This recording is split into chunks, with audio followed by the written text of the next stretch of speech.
خصوصاً على افضلهم وخاتم النبیین محمد الامین وعلى آلہ وصحبہ اجمعین. اما بعد فقد قال اللہ تبارک وتعالی كما ورد في سورة التغابن: اعوذ باللہ من الشیطان الرجیم بسم اللہ الرحمن الرحیم. ما اصاب من مصیبت الا باذن اللہ ومن یؤمن باللہ یہد قلبہ واللہ بکل شیء علیم. وقال عز وجل كما ورد في سورة الحديد: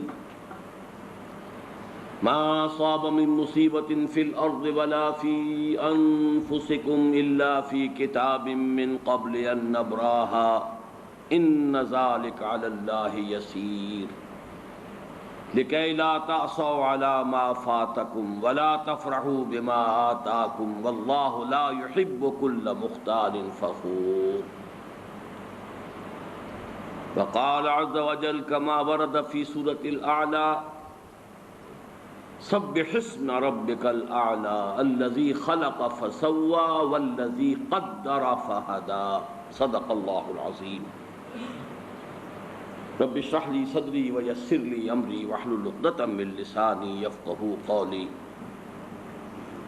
اللهم ربنا ألهمنا رشدنا واعذنا من شرور أنفسنا.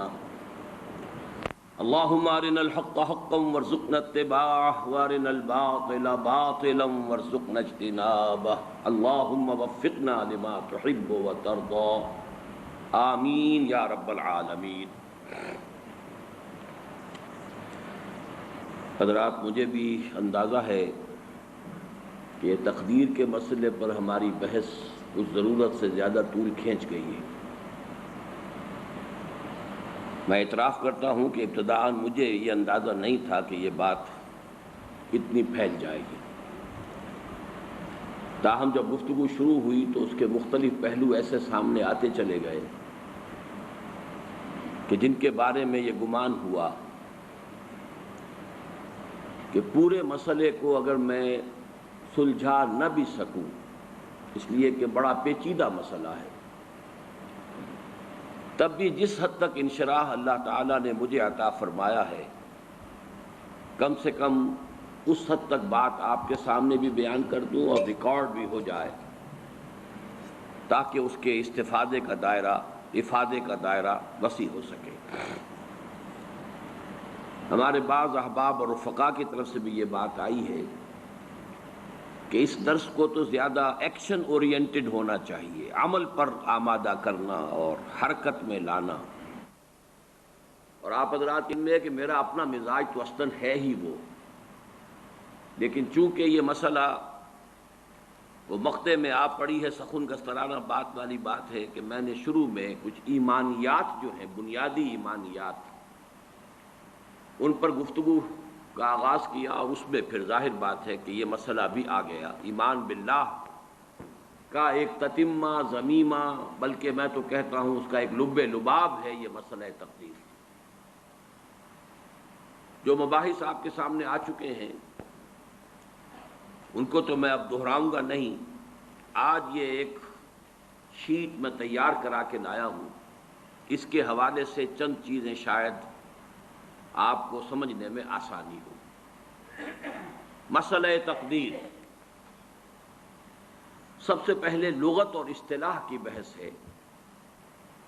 قدر عربی زبان کا یہ لفظ جو ہے، یہ اسم کے طور پر بھی مستعمل ہے اور فعل کے طور پر بھی، اور اس کا صحیح ترین مفہوم اردو میں ادا کرنا مشکل ہے. انگریزی کا لفظ بہت اس کو آسانی سے واضح کرتا ہے. ویلیو، قدر، اس معنی میں اردو میں مستعمل ہے. قدر و قیمت، فلاں شے کی قدر و قیمت کیا ہے، قدر، ویلیو. اور جب فعل کی شکل میں یہ آئے گا تو ٹو ایویلیویٹ، کسی شے کی قدر کا تعین، کسی شے کی قدر و قیمت کو معین کرنا. اب یہ جب ثلاثی مجرد سے آتا ہے قدر یقدر، اس کے معنی ہوتے ہیں قادر ہونا، قابو یافتہ ہونا، کسی شے پر قابو یافتہ ہونا. اس سے اس میں فاعل قادر ہے، قادرن قابو یافتہ، قدرت رکھنے والا. صفت مشبہ بنتی ہے قدیرن، اور اس میں فاعل اور صفت مشبہ میں فرق یہی ہے کہ جب وہ کیفیت فاعلی دائمی ہو جائے، مستقل ہو جائے، تو وہ صفت مشبہ کے درجے میں آ جاتی ہے. اور یہی صرف ایک نقطے کے طور پر عرض کر رہا ہوں کہ ہمارے ہاں ایک لفظ تو بہت بڑی گالی ہے، عامر. عامر گالی ہے، حالانکہ یہ اس میں فاعل ہے. امیر اسی سے صفت مشبہ ہے اور اس کو ہم اچھے سنس میں استعمال کرتے ہیں. لیکن یہ کہ وہ عامر کے جو کا مفہوم جو ہے وہ جدید جو ہمارے تصورات ہیں، حقوق انسانی اور جمہوریت اور بندوں کی گنتی کرنا، بندوں کو گنا کرتے ہیں، تولا نہیں کرتے، اس کے حوالے سے عامر کا لفظ گالی بن گیا. حالانکہ امیر در حقیقت اسی سے صفت مشبہ ہے. اس سے مقدار مفعال کے وزن پر اس میں اعلیٰ بنا. وہ شے جس سے تعین ہوتا ہے، مقدار کتنی ہے، 1 من ہے، 2 من ہے، 3 من ہے، اس کے حوالے سے بھی آپ کسی کی ایویلویشن میں فائدہ حاصل کرتے ہیں. اور پھر اس کی جمع مقادیر ہے. یہ چونکہ آج کی حدیثوں میں بھی یہ لفظ آئے گا مقادیر کا، اسے یہاں نوٹ کر لیجیے. اب باب تفعیل سے ہے تقدیر، قدر یقدر تقدیراً. اس کے معنی ہے کسی شے کی مقادیر کی تعیین، مقداروں کا معین کر دینا، کسی شے کے لیے اندازہ معین کر دینا، اندازہ کرنا، یہ تقدیر ہے. چنانچہ آج میں نے جو 4 آیات ہیں ابتدائی، بلکہ میں نے ترتیب تو یہ رکھی تھی، 1 آیت سورہ تغابن کی، پھر 2 آیتیں سورہ حدید کی، اور پھر 4 آیتیں سورۃ الاعلیٰ کی. لیکن اب اس وقت بیان میں وہ جو تیسرے نمبر پر بات آئی تھی وہ پہلے آ رہی ہے. اور ان میں مشترک یہ ہے کہ مسبحات شمار ہوتی ہیں، وہ بھی 5 مسبحات ہیں. حدید سے شروع ہو کر کیوں چینج کر رہے ہو اس کو، آواز کو، پہلے ٹھیک تھی. وہ سورہ حدید سے سورہ تغابن تک مسبحات پہلی جو ہے وہاں اس مجموعے میں وہ سورہ حدید ہے، آخری تغابن ہے. اور آخری پارے میں سبح اسم ربک الاعلی، اسی پہلی آیت سے اس کا نام ہے سورۃ الاعلی. سبح اسم ربک الاعلی الذی خلق فسوی والذی قدر فہدی. اللہ تعالیٰ کے 4 افعال کا تذکرہ یہاں آ رہا ہے. سبح اسم ربک الاعلی، اپنے اس رب کے نام کی تسبیح کرو جو بلند و بالا ہے، سب سے اونچا ہے. لیکن اب اس کے بعد 4 افعال ہیں. الذی خلق فسوی، وہ ہستی کے جس نے پہلے پیدا کیا، پھر تسویہ کیا، اس کا تخلیق اور تسویہ. تخلیق کسی شے کا سٹرکچر بنا دینا، ہیولہ بنا دینا، ہیولہ سٹرکچر. اور پھر اس کے بعد تسویہ ہے اس کو سنوارنا، درست کرنا، اس کی آرائش، زیبائش، آرکیٹیکچرل ٹچز جس کو ہم کہتے ہیں. تو اللہ تعالیٰ کی تخلیق کے بھی یہ 2 مرحلے ہیں، الذی خلق فسوی والذی قدر. تیسرا مرحلہ ہے ہر شے کا ایک اندازہ معین کر دیا ہے. یہ اس کی تقدیر ہے. کس معنی میں؟ ایک تقدیر ہے نوع کی. انسان اگرچہ اشرف المخلوقات ہے لیکن اڑ نہیں سکتا. مچھر حقیر ترین مخلوقات میں سے ہے، مکھی اڑ رہی ہے. یہ اس کی تقدیر نوعی ہے. ہر سپیشیز کے لیے اللہ نے ایک اندازہ مقرر کر دیا ہے، اس سے وہ باہر نہیں جا سکتا. ہر چیز کے لیے لمٹس ہیں، ہر چیز کے اندازے ہیں. تو اس انداز میں نے ایک مثال دی، زیادہ کا وقت نہیں ہے اس وقت. تو پہلے ہے تخلیق، پھر ہے تسویہ، والذی قدر، پھر ہر شے کے اندازے معین کر دیے. والذی قدر فہدی، پھر راستہ کھول دیا، ہدایت دے دی. اب چلو، اب اس میں اپنی جولان گاہ ہے، اس میں اپنی نیکی یا جو بھی بدی تمہارے اندر ہے اس کو بروئے کار لاؤ. یہ گوئے ہے اور یہ میدان گوئے ہے، تمہاری یہ لیمیٹیشنز ہیں. یہ شاکلہ ہے، یہ تو معین ہے، لیکن یہ ہم نے میدان کھول دیا ہے، اپنے اس شاکلہ کے اندر اندر جتنی کچھ بھی تم نیکی کما سکو کماؤ، یا جو بدی کے انبار اپنے کندھوں پر لادنے ہو لا دو۔ تو یہ چار الفاظ ذہن میں رکھیے، یہاں تقدیر قدرا، سبح اسم ربک الاعلی الذی خلق فسوی والذی قدر فہدی والذی اخرج المرعی، وہ اب آگے بات لمبی چلے گی۔ تو یہ لغت اور اصطلاح کی بحث یہاں ختم ہوئی۔ اسی کا دوسرا حصہ عقائد و کلام جو ہیں، یہ عقائد و کلام جو ہیں اس کی بھی ایک ترتیب نوٹ کر لیجئے، اور اس کے لیے بہترین شعر ہے اکبر الہٰبادی کا، جہاں ہستی ہوئی محدود لاکھوں پیچ پڑتے ہیں، عقیدہ عقل منطق سب کے سب آپس میں لڑتے ہیں، ایک ہستی لامحدود ہے اللہ کی، ایک ہستی محدود ہے، وہ محدود مائکروسکوپک بھی ہو سکتی ہے، الٹرا مائکروسکوپک بھی ہو سکتی ہے محدود، وہ محدود کائنات بھی ہو سکتی ہے، لیکن یہ بھی لامحدود نہیں ہے۔ لامحدود ہستی صرف اللہ کی ہے، لیکن وہ ہستی لامحدود اس کے تخلیق کے عمل سے جب محدود وجود میں آئے تو اب چکر پڑ گئے، بہت سے لاکھوں پیچ پڑتے ہیں، جہاں ہستی ہوئی محدود لاکھوں پیچ پڑتے ہیں۔ اب اس لامحدود کا محدود سے تعلق کیا ہے، یا اس محدود کا اس لامحدود سے تعلق کیا ہے، انائے صغیر اور انائے کبیر کا رابطہ کیا ہے، یہ ایبسولوٹ بینگ اور کنٹینجنٹ بینگ، نیسیسری بینگ اور کنٹینجنٹ بینگ، ایبسولوٹ بینگ اور لمیٹڈ بینگ، ان کا آپس میں رشتہ کیا ہے، خالق و مخلوق کا رشتہ کیا ہے۔ اب اس کو حل کرنے کے لیے علم کلام وجود میں لایا گیا، عقل منطق یہ ایک طرف، عقیدہ دوسری طرف، ان دونوں کو کوریلیٹ کرنے کے لیے، ان دونوں میں ہنگ آہنگی پیدا کرنے کے لیے علم کلام۔ تو وہ عقائد و کلام کی بحث میں قدریہ ہمارے ہاں ایک طبقہ وجود میں آیا، وہ لوگ جو انسان کو کلیتاً خود مختار قرار دیتے ہیں۔ یہ آپ کو نظر آ رہا ہے یہاں پہ اس پر اسکرین پر، احادیث میں ان کی مذمت شدت کے ساتھ وارد ہوئی، اور یہ حدیثیں ہم پڑھ چکے ہیں۔ جبریہ وہ لوگ جو انسان کو مجبور محض قرار دیتے ہیں، اور میں آپ کو بتا چکا ہوں کہ شاعری، ادب اور جدید سائنس سب سے بڑھ کر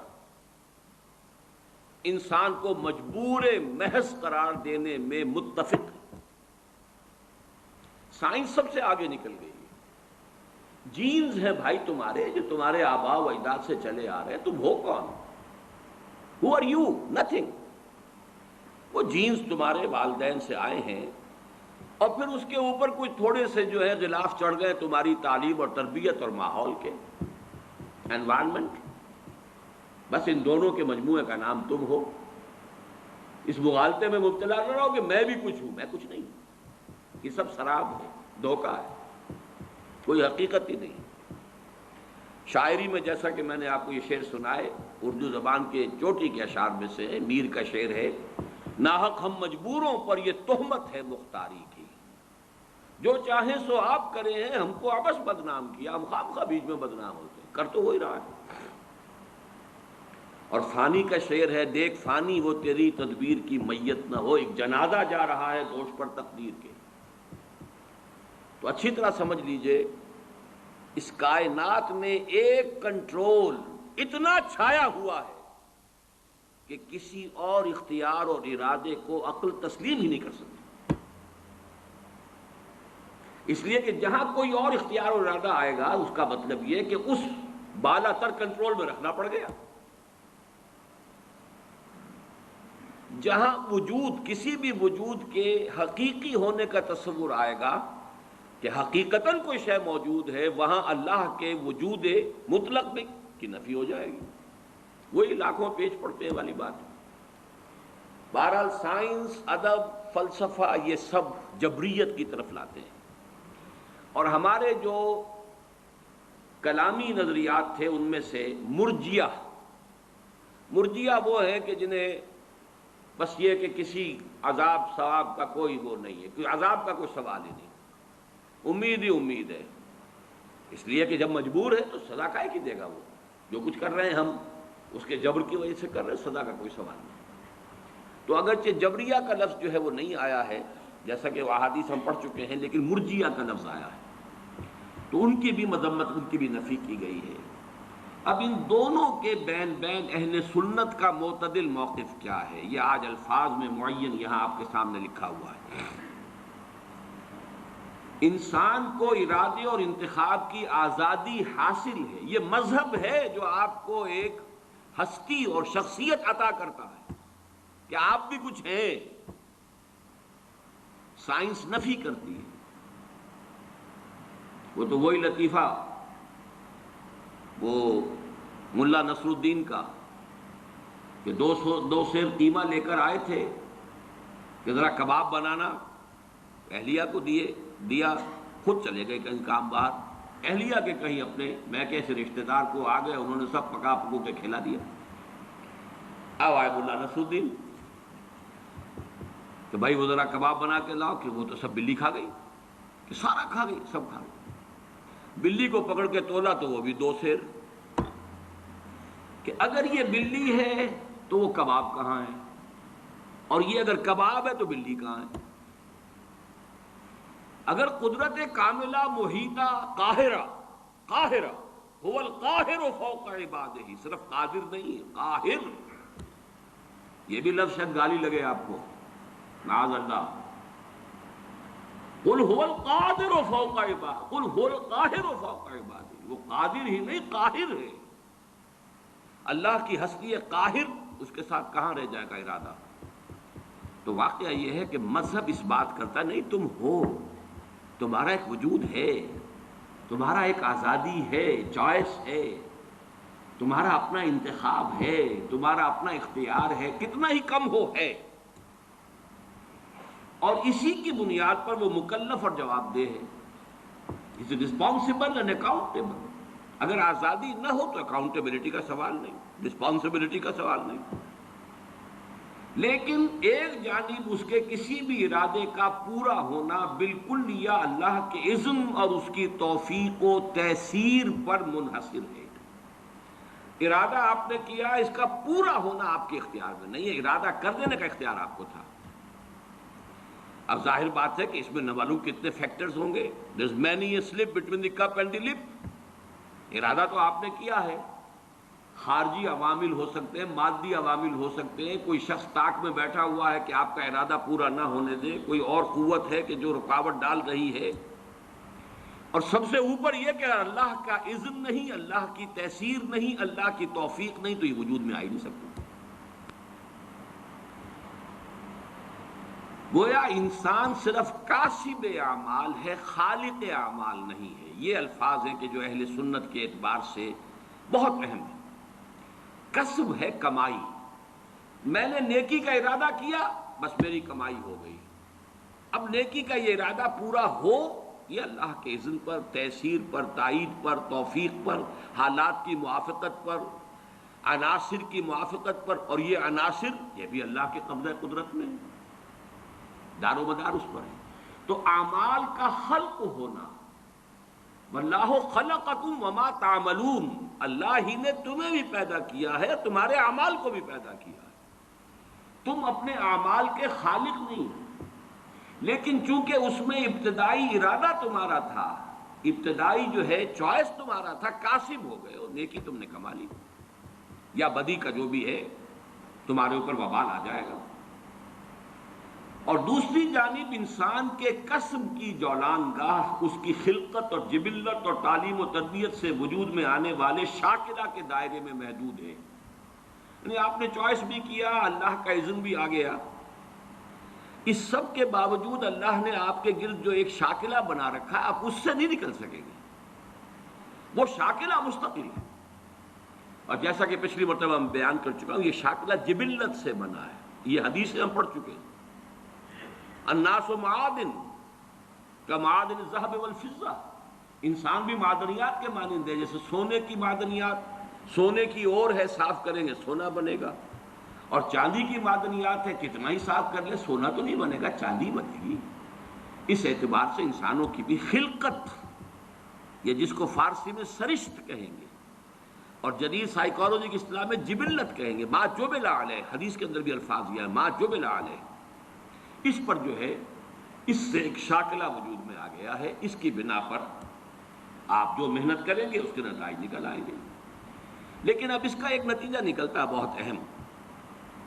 ایک شخص نیکی کا ارادہ ہے، فرض کیجئے ٹنوں نیکی کما لی اس نے، ایک شخص نیکی کی ارادہ کر رہا ہے، شاید صرف ایک سیر نیکی کمائی ہے۔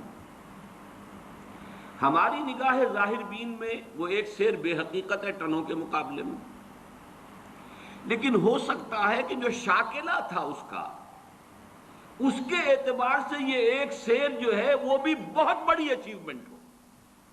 اس کے اندر رکاوٹیں اتنی تھیں، اس کی جبلت کے اندر خامیاں اتنی تھیں، اس کی سرشت کے اندر رکاوٹیں اتنی تھیں، struggling and struggling and struggling hard، تب کہیں جا کر وہ ایک سیر اس نے جو ہے وہ کمائی کی ہے نیکی کی۔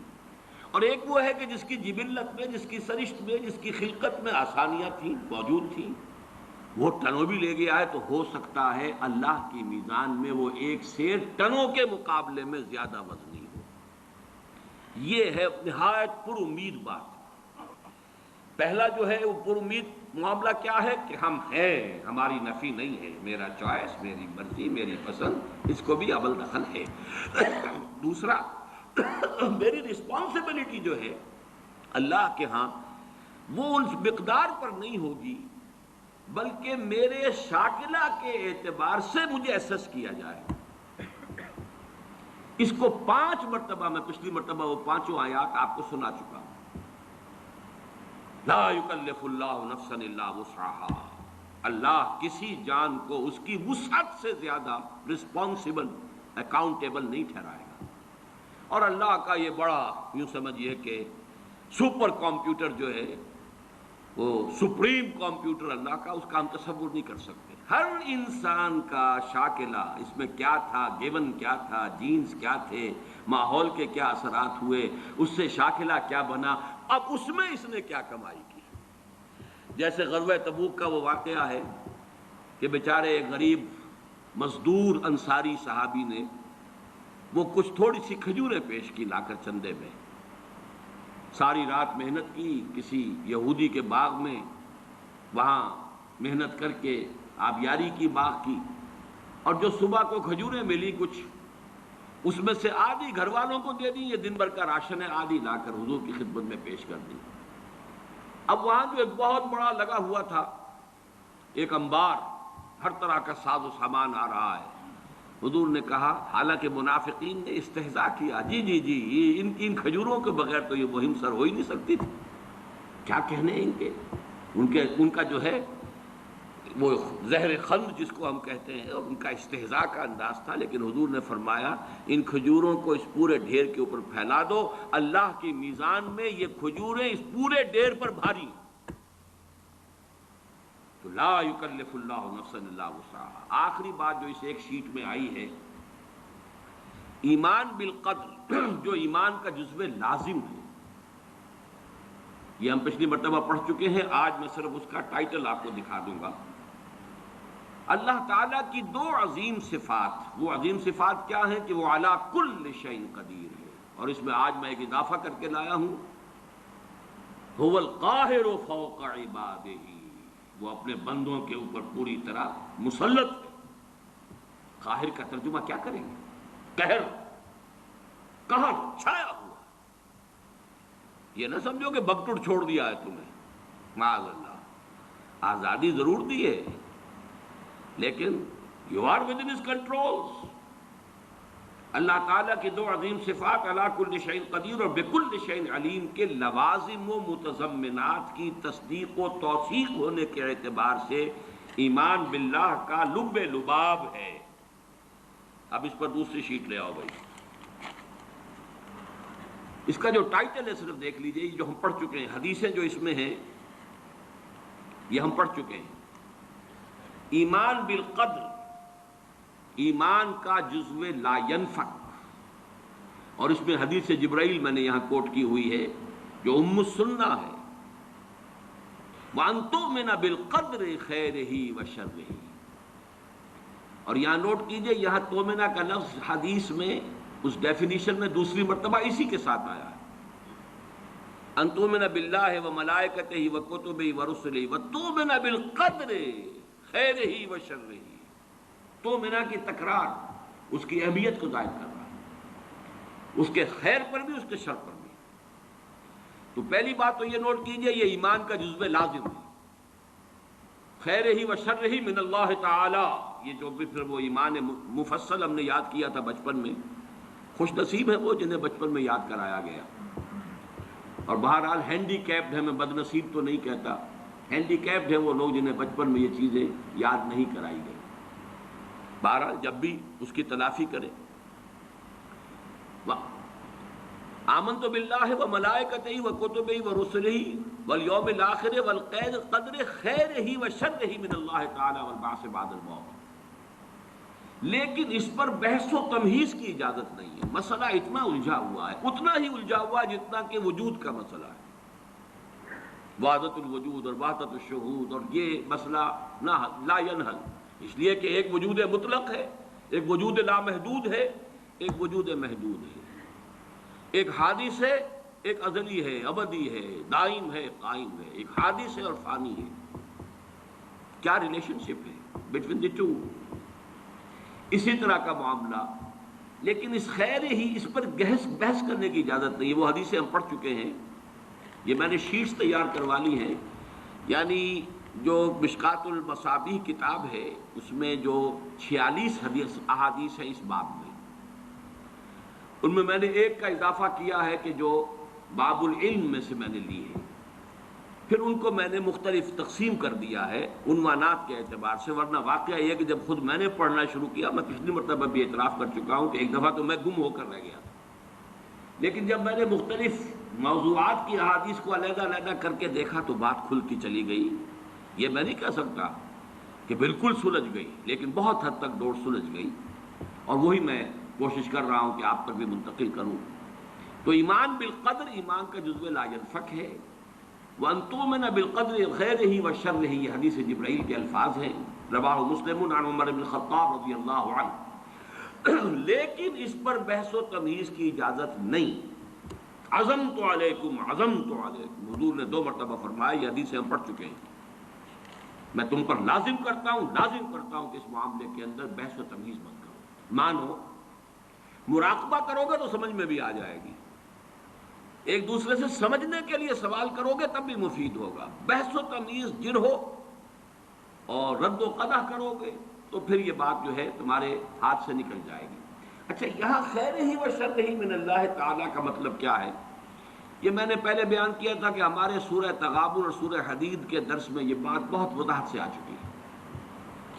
دیکھیے، اس وقت ویژولائز کیجئے، بلکہ مجھے خیال ہوا میں اسی کے ساتھ وہ ایک ڈائیگرام بھی بنا کے لے آتا۔ آپ مجھے کو سامنے رکھیے، میں ایک انسان ہوں، مکلف ہوں اللہ کے ہاں، جواب دہ ہوں، رسپانسیبل ہوں، اکاؤنٹیبل ہوں۔ کچھ چیزیں مجھ پر وارد ہوتی ہیں، کوئی مصیبت آ گئی، کوئی تکلیف آ گئی، کوئی بیماری آ گئی، کوئی نقصان ہو گیا، کچھ ہو گیا۔ اب نوٹ کرنا چاہیے کہ اس کے کچھ اسباب ہوں گے، مادی اسباب ہیں، یا کچھ اور لوگ ہیں، کسی نے میرے گھر کو فرض کیجئے کہ کوئی نقصان پہنچانا چاہا ہے، اس نے کام کیا ہے، کسی نے مجھے اٹھا کے پتھر دے مارا ہے، تو یہ سارے فیکٹرز ہیں، لیکن یہ شے بالفعل مجھ پر نہیں وارد ہو سکتی اگر اللہ کا اذن نہ ہو۔ لاکھ سارے اسباب و وسائل ہوں اور لاکھ ساری دنیا ہو، ایک حدیث میں الفاظ آتے ہیں کہ اگر جان لے حضرت عبداللہ ابن عباس، علم ان الامت لو اجتمعت، کہ اگر پوری قوم جمع ہو جائے کہ تمہیں کوئی فائدہ پہنچا دے، نہیں پہنچا سکتی مگر اس بات کا جو اللہ نے تمہارے لیے طے کر دیا، اور اگر پوری قوم مجتمع ہو جائے تمہیں کوئی نقصان پہنچا دے، نہیں پہنچا سکتی۔ تو یہ اسباب و وسائل جو مجھ پر آ رہے ہیں، ان میں جو ہے فیصلہ کنشے اذن رب ہے۔ تو میں یہ بھی کہہ سکتا ہوں مجھ پر یہ اس کی لائی ہوئی مصیبت آ گئی، اور یہ بھی کہہ سکتا ہوں کہ اللہ کی طرف سے مجھ پر آیا، وہ خیر ہو یا شر ہو، والقدر خیر ہی و شر ہی۔ بھلائی کسی نے کرنی چاہی، اس کا مجھے احسان ماننا چاہیے، اس کا مجھے شکریہ ادا کرنا چاہیے، کوئی بدلہ دے سکتا ہوں تو دینا چاہیے، یہ دنیا کا معاملہ ہوگا۔ اسی طرح کسی نے مجھے نقصان پہنچایا، میں قصاص لے سکتا ہوں، قانونی طور پر مجھے اس کا حق حاصل ہے، لیکن یہ جان لیجئے کہ یہ اچھائی یا بھلائی مجھ تک نہیں آ سکتی تھی بغیر اذن رب۔ تو اذن رب شامل ہو گیا نا، تو میں اس کو شامل کر رہا ہوں، والقدر خیرہ و شرہ من اللہ تعالی۔ دوسری طرف میں کچھ کام کرنا چاہتا ہوں، اچھا یا برا جو بھی ہے، یا کوئی میرا منصوبہ ہے بہت بڑا۔ اب اس میں ایک تو میرا ارادہ ہے جو میرے اندر سے نکلا، ہزارہا عناصر ہوں گے کہ جو اس کے اندر انوالوڈ ہوں گے، بہت سے مادی وسائل اس کے لیے درکار ہوں گے، اسباب نہ ہو جمع تو یہ کیسے کام شروع ہو سکتا ہے؟ اسباب کرے جمع، خدا ہی کا یہ کام۔ یہ عزم تیرا، یہ مجھے الفاظ پھر یاد آ گئے، وہ اکبر الہ آبادی کے، یہ میرے دروس میں یہ اشعار بہت آئے ہیں، اب کچھ ذہن سے اوجل ہو گئے۔ یہ عزم تیرا سعی سے دمساز ہو کیوں کر، عزم تو ہے، عمل کیسے ہو؟ اسباب نہ ہو جمع تو آغاز ہو کیوں کر، اسباب کرے جمع، خدا ہی کا ہے یہ کام، طالب ہو تو خدا سے، تو دعا ہی کا ہے یہ کام۔ یہاں پر بھی ایک فیکٹر ابھی اکبر الہ آبادی کی نگاہ سے بھی اوجھل ہے۔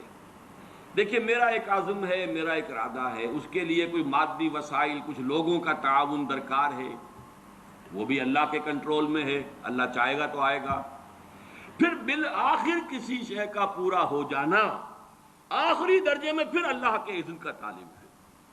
یہاں تک کہ حضور نے فرمایا کہ جو لقمہ بھی ابن آدم کی حلق سے نیچے اترتا ہے، اب وہ سارا آپ نے اس کے لیے کمائی کی، محنت کی، وہ کھانا پک گیا، آپ کی اہلیہ نے پکا لیا گھر پہ، اب یہ لقمہ اتر رہا ہے، اس وقت بھی اللہ سے اذن چاہتا ہے کہ میں اس کے حق میں غذا کا کام دوں یا زہر بن کر لڑ دوں۔ لہذا میں یہ بھی کہہ سکتا ہوں کہ یہ کام اس طرح ہو گیا، میرے کرنے سے ہو گیا، ان اسباب سے ہو گیا، ان مددگاروں کی مدد سے ہو گیا، اور یہ بھی کہہ سکتا ہوں کہ یہ کام میں نے نہیں کیا، اللہ نے کیا۔ صرف جو ہمیں تلقین کی گئی ہے وہ یہ ہے، خیر وجود میں آ جائے تو اسے اللہ کی طرف منسوب کرو۔ الحمدللہ الذی ہدانا لہذا وما کنا لنہتدی لولا ان ہدانا اللہ۔ کل حمد، کل شکر، کل تعریف اس اللہ کی جس نے ہمیں ہدایت عطا فرمائی۔ ہم ہرگز ہدایت نہ پا سکتے اگر اللہ ہمیں ہدایت نہ دیتا۔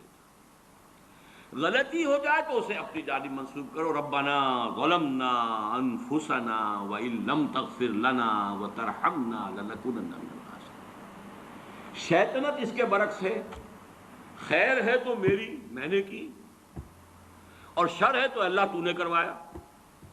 فبما اغویتنی، اے اللہ تو نے جو مجھے اغوا کیا ہے، تو اب میں ثابت کر کے رہوں گا کہ یہ آدم اس اکرام و تکریم کا مستحق نہیں تھا جو تو نے اس کو عطا کر دی۔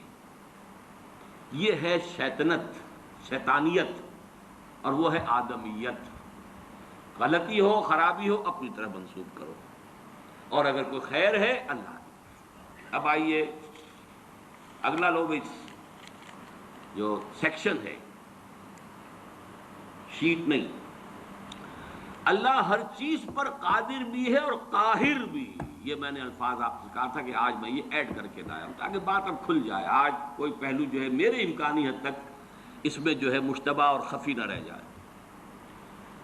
ہوا علی کل شیء قدیر، یہ تو بے شمار آیات مرتبہ آیا ہے، وَهُوَ الْقَاهِرُ فَوْقَ عِبَادِهِ، یہ بھی 2 مرتبہ ہے۔ لہذا انسان کو جو قدرت بھی حاصل ہے وہ محدود بھی ہے اور مستعار بھی ہے، یہ دونوں الفاظ نوٹ کیجئے۔ اب یہ جو شرک کی بحث ہوتی ہے ہمارے ہاں اور اقسام و شرک، اللہ کا وجود ذاتی ہے، لامحدود ہے، قدیم ہے، ما سوا کا وجود عطائی ہے، اللہ نے عطا کیا ہے، حادث ہے، محدود ہے۔ اسی طرح جو قدرت ہمارے پاس ہے وہ ہماری اپنی نہیں ہے، عطائی ہے اللہ کی، اور لامحدود نہیں، محدود ہے، مستعار ہے، محدود ہے، اور حادث ہے۔ اور اللہ کی قدرت و قہر کے تابع بھی ہے، اور انسان کی مطلق خود مختاری کا تصور بہت بڑی گمراہی ہے۔ یہ قدریہ کی نفی پر احادیث جو ہیں یہ ہم پچھلی مرتبہ پڑھ چکے ہیں۔ یہ 5 6 7 8 9 حدیثیں جو ہیں یہ میں نے ایک علیحدہ جمع کر دیا ہے تینوں فصلوں میں سے نکال کر، جو اس تصور کی نفی کرتے ہیں قدریہ، ہم قادر جو چاہیں کریں۔ جو اس مغالطے میں ہے وہ تو در حقیقت بہت ہی بڑے گمراہ اور بہت ہی بڑے ایک سراب کسی کیفیت جو ہے وہ اس کے اندر ہے۔ اب آئیے تیسری شے جو ہم پڑھ چکے ہیں، قُلْ كُلٌّ يَعْمَلُ عَلَى شَاكِلَتِهِ۔ یہ آیت جو ہے سورہ بنی اسرائیل کی 84 آیت، اس کا پہلا ٹکڑا، یہ انتہائی اہم ہے۔ جو آج جس طرح نکھر کر آیا ہے اس سے پہلے یہ ہو ہی نہیں سکتا تھا۔ شاکلہ، پیٹرن، آپ نے کوئی چیز ڈھالنی ہے کسی فولاد کی، کسی اور چیز کی، تو اس کے لیے لکڑی کا پہلے، جسے ہمارے مستری لوگ پاٹن کہتے ہیں، پاٹن بنا لو پہلے، تو پیٹرن بنتا ہے تاکہ آپ نے لوہے کو پگھلایا، تانبے کو پگھلایا، پگھلا کے اس میں ڈالیں گے تو اسی کے مطابق اس کی شکل ہو جائے گی۔ شاکل، شکل دینے والا، تو اس کو جو فارم دینے والی شے ہے وہ اس کا فرما، جس کو ہم کہہ دیتے ہیں، وہ فارم ہے نا، فرما، یہ فرما ہے جو اس کو فارم عطا کرے گا، یا یہ کہ یہ پاٹن ہے، پیٹرن ہے، اس کے اندر ڈھلے گی جو شے اسی کے مطابق ہو جائے گی، وہ ہے شاکلہ۔ اور یہ شاکلہ جو ہے آج ہمیں معلوم ہے جینز کے حوالے سے۔ ابھی حال ہی میں چند روز پہلے کلوننگ کے موضوع پر ایک مذاکرہ سا ہوا تھا پنجاب یونیورسٹی میں، اور میں اس میں سامع کی حیثیت سے گیا تھا، اور مجھے اس سے فائدہ بھی ہوا، اور احساس ہوا یہ کہ جو میں نے بارہا یہ بات کہی ہے کہ اللہ تعالیٰ نے جو، حالانکہ مجھے پریکٹس نہیں کرنی تھی اور میڈیکل پروفیشن کو اس طرح اس کے علم میں تو تھا کہ مجھے پرسو کرنا ہی نہیں ہے، پھر بھی مجھے اس طرف سے کیوں گزارا؟ اگر میں اس میں سے نہ گزرا ہوتا تو یہ ساری بحثیں میرے سر کے اوپر سے گزر جاتی، میں ان کو بالکل سمجھ نہ سکتا۔ لیکن چونکہ وہ بایولوجی اور اناٹمی اور فزیولوجی اور ایمبریولوجی اور یہ چیزیں پڑھی ہیں، سیل سٹرکچر پڑھا تھا، تو وہ چیز سمجھ میں آتی۔ لیکن آج وہ بات شاکلہ، ہر شخص کا ایک شاکلہ ہے، انڈیویجول شاکلہ اس کا ہے، اور یہ شاکلہ بنیادی طور پر جبلت اور فطرت کے مجموعے کا نام ہے۔ ایک فطرت ہے، اور فطرت کا تعلق ہے انسان کے روحانی وجود سے۔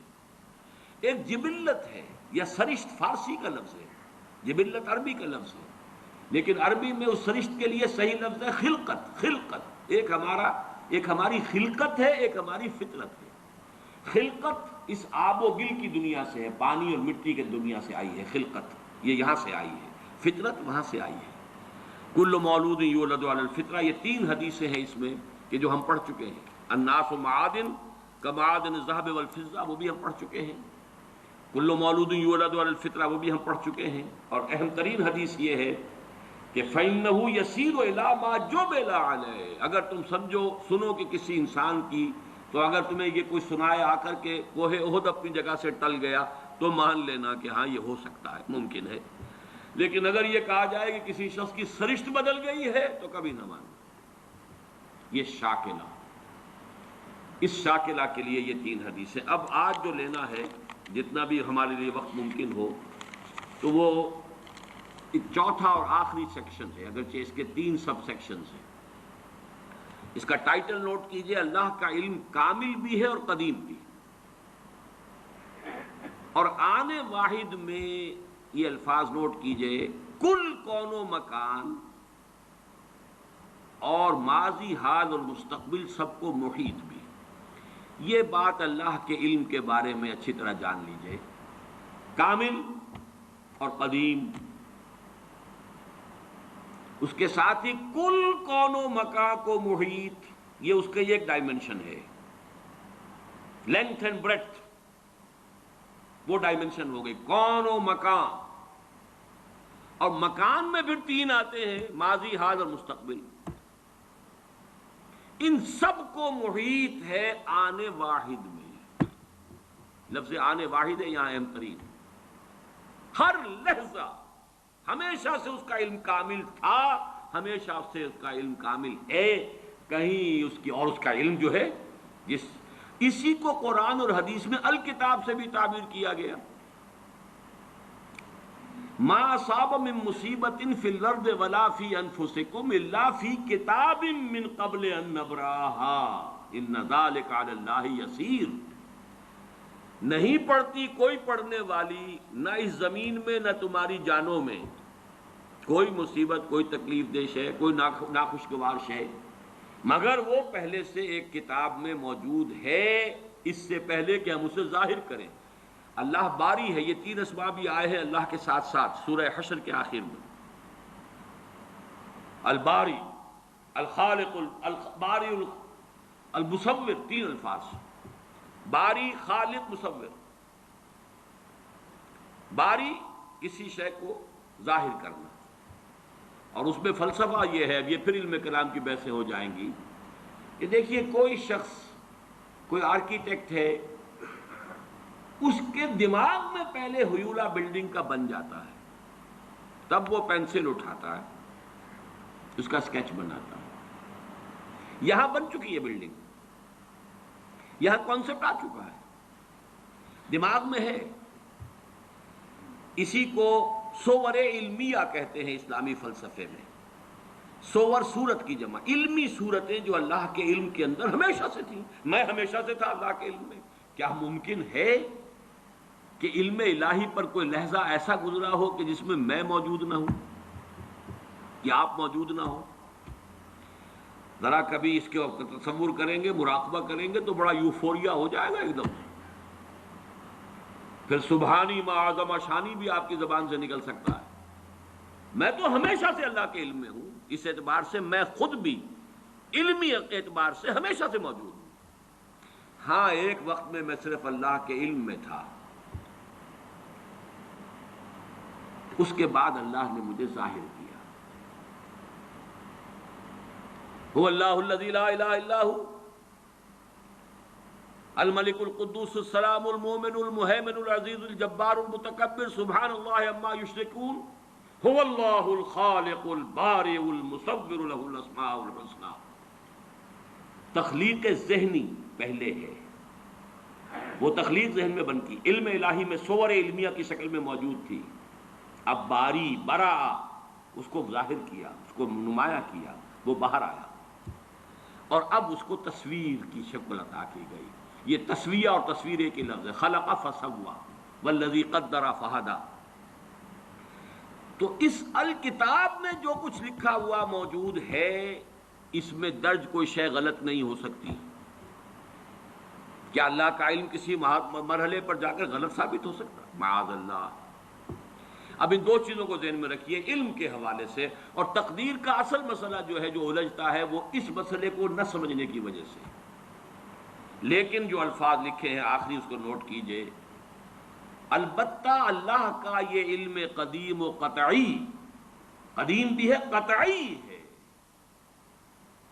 پری نالج، جبر محض، یعنی پری ڈیسٹینیشن، یہ فیٹلزم جس کو کہتے ہیں، فیٹلزم، ہر چیز پہلے سے طے ہے، متعین ہے، طے ہے، اور ہمارے ہاتھ میں کچھ نہیں، ہم کچھ نہیں کر سکتے، یہ اس کی نفی۔ یہ دونوں چیزیں لازم و ملزوم نہیں ہے، کوئی مستلزم نہیں ہے۔ پری نالج اور شے ہے، پری ڈیسٹینیشن اور شے ہے۔ اس کے درمیان اگر آپ خط امتیاز کھینچ دیں گے تو کبھی کوئی تشویش نہیں ہوگی، چاہے بحث میں الجھ جائیں، اگر کوئی آپ کو الجھائے، اس کا تو نتیجہ یہ نکلتا ہے، پھر اس کا تو یہ نتیجہ نکلتا ہے، تو اس سے یہ لازم آتا ہے، وہ پھر الجھ جائے گی لوگ، جس سے سختی سے روک دیا ہے، عذرت علیکم، عذرت علیکم، اب ہذا امرت ام لہذا ارسلت۔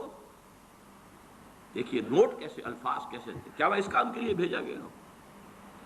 لیکن یہ کہ بات سمجھ میں آتی ہے اگر اس میں یہ حد فاصل قائم کر دیا جائے، اللہ کا علم قدیم و قطعی یہ پری نالج ہے، لیکن یہ پری ڈیسٹینیشن یا فیٹلزم جس کو ہم کہتے ہیں، اس کو مستلزم نہیں ہے۔ ان دونوں کے درمیان رشتہ علیحدہ کر دیجیے۔ اس کے حوالے سے آج کچھ حدیثیں پڑھیں گے، جتنی بھی آج پڑھی جا سکے۔ اس میں سے پہلی 10 حدیثیں تو ہیں کہ جو مشکات شریف میں جو باب ہے ایمان بالقدر، اس کی جو فصل اول ہے، یعنی حدیثیں یا وہ بخاری کی ہیں یا مسلم کی ہیں، یا ان سب دونوں میں موجود ہیں تو متفق علیہ۔ عن عبداللہ ابن عمرو رضی اللہ تعالی عنہما، عبداللہ ابن عمرو بن العاص رضی اللہ تعالی عنہما سے مروی ہے، قال، وہ فرماتے ہیں، قال رسول اللہ صلی اللہ علیہ وسلم، کتب اللہ مقادیر الخلائق قبل ان يخلق السماوات والارض ب50,000 سنہ قال وكان عرشه على الماء رواہ مسلم۔ یہ حدیث پھر بھی آئے گی بعد میں 16ویں نمبر پر اگر وہاں تک ہم پہنچ گئے تو، لیکن یہاں نوٹ کر لیں جو بھی نوٹ کر رہے ہوں کہ یہی مضمون اس میں بھی ہے۔ حضرت عبداللہ ابن عمر فرماتے ہیں کہ اللہ تعالیٰ نے آسمانوں اور زمین کی تخلیق سے 50,000 سال قبل تمام مقادیر لکھ دی تھی۔ وَكَانَ عَرْشُهُ عَلَى الْمَاءِ، اس کو ابھی ہم بالکل نہیں سمجھ سکتے۔ یہ وہ ہے کہ جس کو ہم کہیں گے کہ یہ جس کو متشابہات میں سے شمار کیا جائے۔ لیکن دیکھیے یہاں جو بات سمجھنے کی ہے موجودہ سائنس کے اعتبار سے، سائنس جہاں تک ہمیں آج لے کر گئی ہے وہ بگ بینگ ہے، تو وہ سمجھتے ہیں بس that is the beginning of the creation. That is wrong. That is the beginning of the second phase of the creation. The material world started with the Big Bang. اس سے پہلے spiritual world، عالم ارواح، عالم امر کہیں، عالم ارواح کہیں، جو کل کا کل نورانی تھا، ارواح انسانیہ، ارواح ملائکہ تو خود ہے ہی مجسم ارواح، یہ موجود تھی اور وہ نورانی ہے۔ اس کے بعد بگ بینگ کا مرحلہ آیا، اس کے بعد میٹیریل ورلڈ، سماوات والارض جس کو قرآن کہتا ہے وہ ورلڈ آف میٹر ہے۔ تو ورلڈ آف میٹر کی کریشن کے آغاز سے 50,000 سال قبل اس میٹر ورلڈ آف میٹر کی ساری میٹیریلز اور اس کی کوانٹیٹیز اللہ نے معین کر دی تھی۔ یہ بات اور بات بالکل واضح ہے، اللہ کی قدرت، اس کی خلاقی، اس کی قہاری، اس کا یہ منطقی تقاضا ہے، اس کا علم محیط، وہ ڈیزائن پورا اس کا بن چکا ہوا تھا، تبھی تو اس نے بنایا ہے، اس کے اندر تمام مقادیر معین تھی۔ اسی لیے میں نے کہا تھا یہ مقادیر کا لفظ جو ہم نے آج پہلی شیٹ جو آپ نے دیکھی تھی، مقدار قدر ہی سے بنا ہے، یہ اس میں اعلیٰ اور اس کی جمع مقادیر ہے۔ دوسری حدیث وعن ابن عمر رضی اللہ تعالی عنہما قال قال رسول اللہ صلی اللہ علیہ وسلم کل شیء بقدر حتی العجز والکیس، ہر شے، حضرت عبداللہ ابن عمر رضی اللہ تعالی عنہما فرماتے ہیں کہ حضور نے ارشاد فرمایا کہ ہر شے ایک اندازے کے مطابق معین ہو چکی ہے، یہاں تک کہ کسی کا عاجز ہو جانا۔ اب عجز کے مختلف پہلو ہوتے ہیں، عجز یہ ہے، بزدلی کو بھی عاجزی کہا جائے گا، آدمی کسی کام کرنے سے کسی وجہ سے عاجز ہے، وہ بھی یہ شاکلہ کا حصہ ہے، یہ اس کے جینز ہے، اس کے اندر آیا ہے یہ سب کچھ۔ کوئی بہادر ہے، کسی میں تحور زیادہ ہے، کسی میں احتیاط پسندی زیادہ ہے، مصلحت کوشی زیادہ ہے، کوئی حساب کتاب سے چلنے والا ہے، جو کوئی جو ہے بکٹر دوڑنے والا، یہ چیزیں۔ حتی العجز والکیس، کیس کہتے ہیں ذہانت، الکیس من دان نفسہ وعمل لما بعد الموت، کیس، یہ باب یہ اصل میں صفت مشبہ بن گیا، کیسن فعیل کے وزن پر، کیسن جس میں ذہانت فطانت بہت ہو۔ اب یہ ذہانت کسی کی کتنی ہے؟ ذہانت نہیں بڑھ سکتی، شارپ کی جا سکتی ہے، آپ چھری کو تیز کر لیجئے، لیکن یہ کہ اس کا سائز تو وہی رہے گا، چھری تو وہی رہے گی، لیکن یہ کہ ذہانت کو آپ شارپن کر لیں یا ذہانت کو آپ بروئے کار لے آئیں، لیکن وہ جو بھی دی ہے اللہ نے وہ اتنی رہے گی، اس کے اندر اضافہ نہیں ہوتا۔ یہ ان بلٹ چیزیں ہیں، گیون چیزیں ہیں انسان کے لیے، یہ اس کے شاکلہ کا جز ہے۔ تیسری حدیث وعن ابی ہریرہ قال، اور یہ جو روایت تھی یہ بھی امام مسلم کی تھی اور تیسری بھی امام مسلم کی ہے۔ حضرت ابو ہریرہ فرماتے ہیں قال قال رسول اللہ صلی اللہ علیہ وسلم احتج آدم و موسیٰ عند ربہما، اللہ تعالیٰ کے ہاں آدم اور موسیٰ کے درمیان ایک محاجہ ہوا، بحث ہوئی۔ فحج آدم و موسیٰ، فحج، اور آدم جو ہے وہ موسیٰ پر غالب آ گئے۔ قال موسیٰ، حضرت موسیٰ نے یہ کہا انت آدم الذی خلق اللہ بیدہ، خلقک اللہ بیدہ، آپ ہیں نا وہ آدم جسے اللہ نے اپنے ہاتھ سے بنایا تھا، ونفخ فیک من روحہ، اور پھر آپ نے اپنی روح میں سے پھونکا، واسجد لک ملائکتہ، اور سارے اپنے فرشتوں کو آپ کے سامنے سجدے میں ڈال دیا، واسکنک فی جنت ہی، اور پھر آپ کو اپنی جنت کے اندر اس نے مقام دیا اور وہاں ٹھہرایا، ثم اہبطت الناس بخطیئتک الی الارض، پھر یہ آپ نے اپنی خطا کی وجہ سے ہم انسانوں کو جو ہے زمین پہ اٹھا دے مارا، زمین پر اتروا دیا، گویا کہ الزام پروسیکیوشن کر رہے ہیں حضرت موسیٰ حضرت آدم کی، اللہ نے یہی احسانات آپ پر کیے اور آپ نے اپنی اس غلطی کی وجہ سے ہمارے ساتھ یہ معاملہ کرا دیا۔ قال آدم، اب حضرت آدم کی باری آئی، انت موسیٰ الذی اصطفاک اللہ برسالتہ و بکلامہ، آپ وہی موسیٰ ہیں نا جنہیں اللہ نے چنا ہے، چنا رسالت کے لیے اور اپنے کلام کے لیے۔ کلم اللہ موسیٰ تکلیما، یہ خاص ایک مقام تھا جو حضرت موسیٰ کو عطا ہوا ہے۔ وَآتَاكَ الْأَلْوَاحَ فِيهَا تِبْيَانُ كُلِّ شَيْءٍ، اور پھر وہ آپ کو تختیاں دی تھیں جو سٹون کی، سٹونی ٹیبلٹس، جس کے اندر ہر شے، ہدایت کا پورا سامان موجود تھا۔ وَقَرَّبَكَ نَجِيًّا وَقَرَّبْنَاهُ نَجِيًّا، یہ قرآن مجید میں ہے، اور آپ کو قریب کیا تھا گفتگو کرنے کے لیے، کوہ طور پر بلایا، براہ راست مکالمہ کیا۔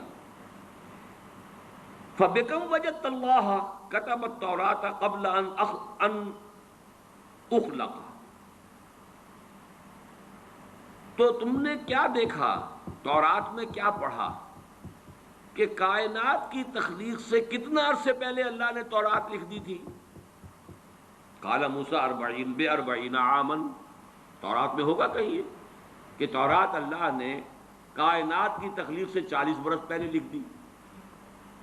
قال آدم، پھر حضرت آدم نے فرمایا فَهَلْ وَجَدْتَ فِيهَا وَعَصَىٰ آدَمُ رَبَّهُ فَغَوَىٰ، اس میں آپ نے یہ آیت بھی پڑھی کہ نہیں پڑھی کہ آدم نے اپنے رب کی نافرمانی کی اور وہ راہ ہدایت سے عارضی طور پر وہ گویا کہ منحرف ہو گئے؟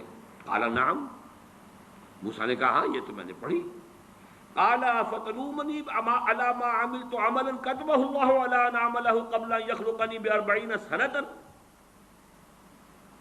تو اب کیا آپ مجھ پر الزام لگا رہے ہیں اس چیز کے لیے کہ جو اللہ نے لکھ دی تھی میری تخلیق سے بھی 40 برس قبل؟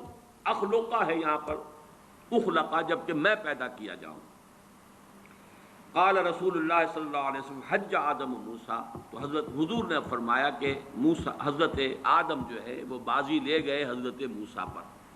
اب یہاں پہ جو لفظ میں چاہتا ہوں خاص طور پر نوٹ کر لیں، اس حدیث میں کئی سوالات اٹھ کھڑے ہوتے ہیں ذہنوں میں، وہ لفظ کتاب ہے، کتب، یہ کتاب ہے اللہ کا وہ علم قدیم، اس کو اسی کے حوالے سے، اسی دروازے سے اس حدیث میں داخل ہوں گے تو کوئی اشکال نہیں، اور اگر ادھر ادھر کہیں بھٹک جائیں گے تو پھر یہ کہ اس سے نکلنا نصیب نہیں ہوگا، لیکن یہ اللہ کا وہ علم قدیم ہے جو غلط نہیں ہو سکتا۔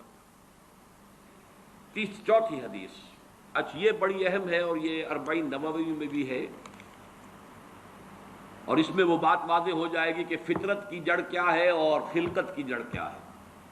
وعن ابن مسعود رضی اللہ تعالی عنہ، حضرت عبداللہ ابن مسعود سے مروی ہے، قال حدثنا رسول اللہ صلی اللہ علیہ وسلم وهو صادق المصدوق، وہ فرماتے ہیں کہ ہمیں بتایا اللہ کے رسول صلی اللہ علیہ وسلم نے، اور نوٹ کرو وہ صادق ہیں، مصدوق ہیں، صادق ہیں سچے ہیں، مصدوق ہیں کہ ان کی سچائی پر خود اللہ گواہ ہے۔ اچھا یہ کیوں کہنے کی ضرورت پیش آئی؟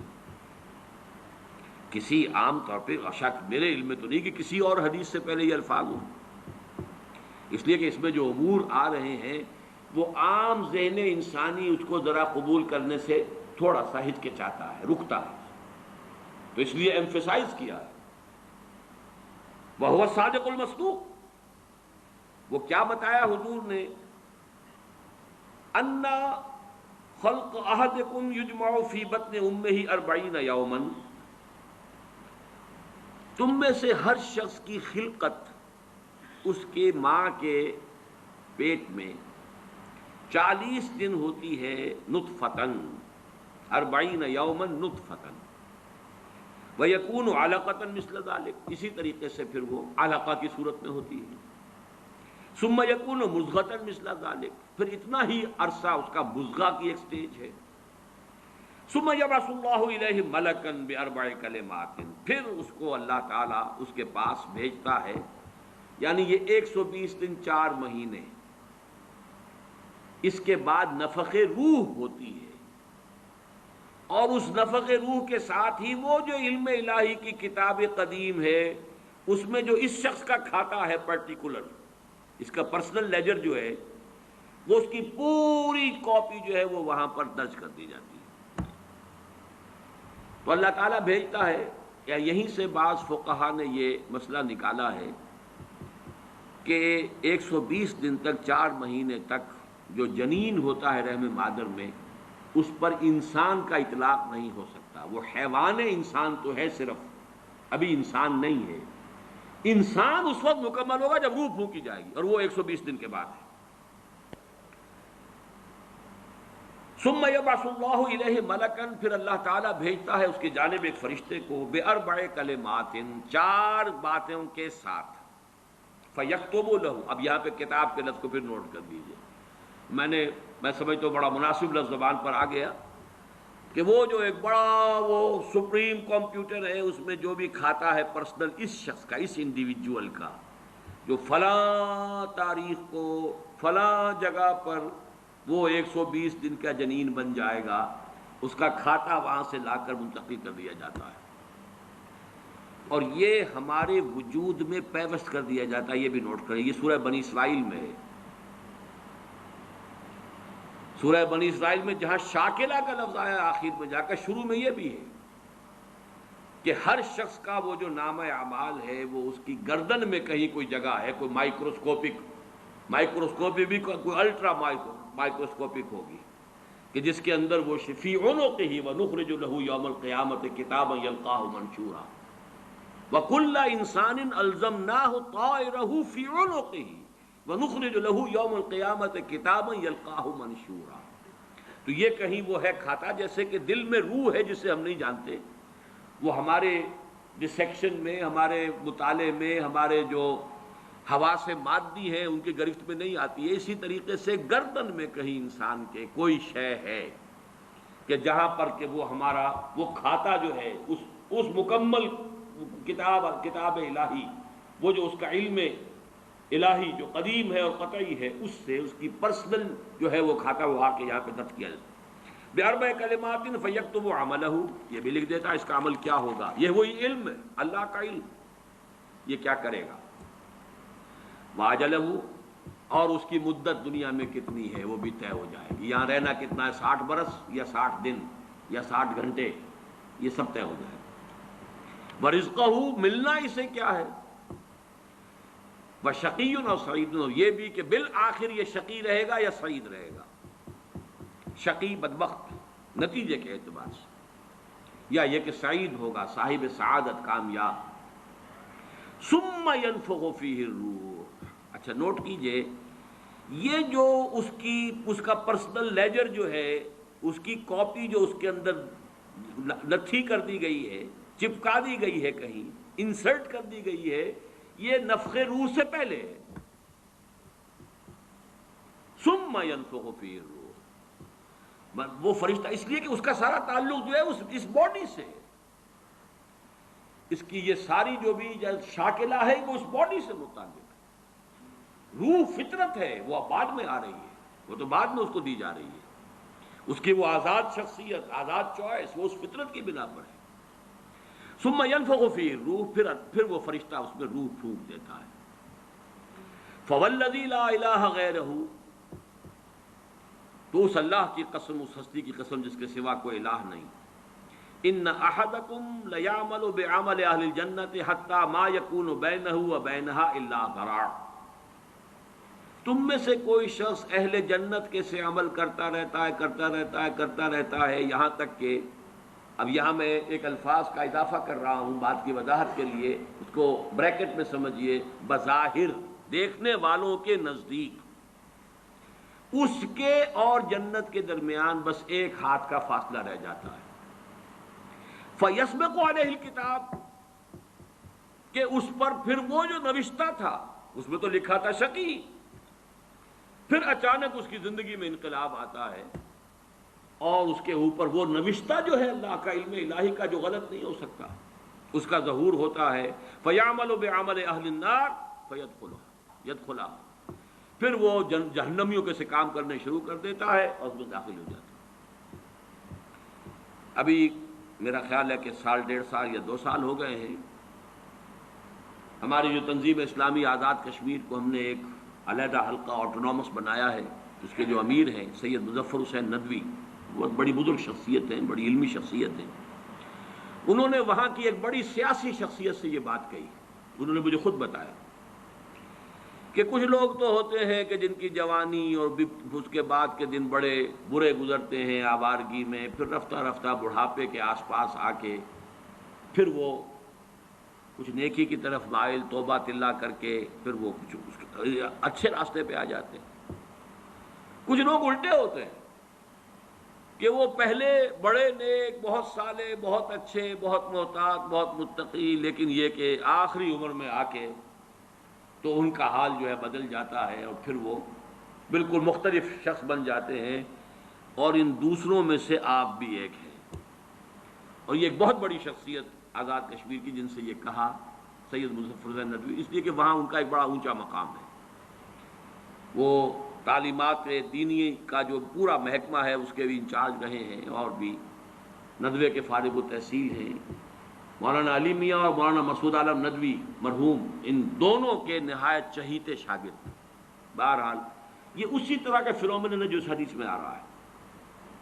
وَإِنَّ أَحَدَكُمْ لَيَعْمَلُ بِعَمَلِ أَهْلِ النَّارِ، اور تم میں سے کسی شخص کا معاملہ یہ بھی ہو سکتا ہے کہ وہ عمل کرتا ہے اور کرتا رہتا ہے جہنمیوں کے سے، حتیٰ ما یکون بینہ وبینہا الا ذراع، یہاں تک کہ اس کے اور جہنم کے درمیان دیکھنے والوں کو نظر یہ آ رہا ہے کہ یہ تو اب پاؤں لٹکائے بیٹھا ہے گور میں اور ابھی تک اس کے لچھن بدلے نہیں ہیں۔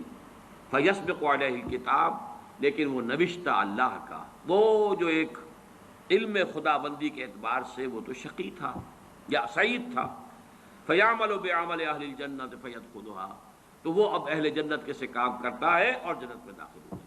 یہی حدیث جو ہے آگے چل کر اسی مضمون کی حدیث نمبر 17 میں بھی آئے گی، اسی مجموعے کے اندر، اگر ہم وہاں تک پہنچ گئے۔ اب یہ حدیث جو ہے اس اعتبار سے متفق علیہ، پہلی حدیث آئی ہے متفق علیہ اس باب میں۔ پہلی 3 حدیثیں جو ہے وہ 3 پڑھی ہیں، کتنی پڑھی ہم نے پہلے؟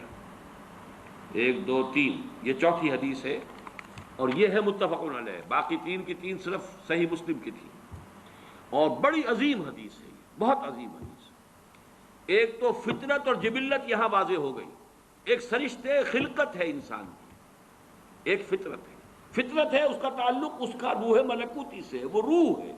ثم ينفخ فیہ الروح، روح پھونکتا ہے اس سے پہلے 120 دن کا جو یہ جنین ہے، جو امبریو ہے اور وہ لیونگ ہے، اس کے اندر لائف کے تمام جو بھی اوصاف ہے وہ موجود ہے، وہ تو پہلے دن سے ہے۔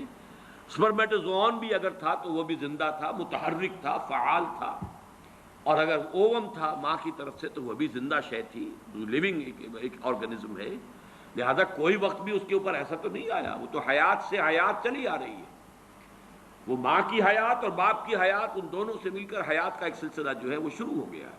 لیکن 120 دن کے بعد وہ مرحلہ آتا، اس سے پہلے خلقت ہے صرف، اور اس خلقت سے تعلق ہے ان 4 چیزوں کا جس کا تعلق کتاب سے۔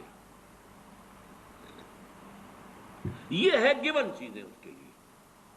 البتہ یہ کہ اس کے بعد جب روح پھونکی گئی، یہ روح وہ ہے کہ جو اس کا اپنا چوائس ہے۔ اب دیکھیے، اگر کسی کی خلقت کے اندر بدی کے رجحانات بہت تھے، اس کی روح سٹرگل کر رہی ہے شاکلہ کے اندر، شاکلہ سے باہر نکل نہیں سکتی۔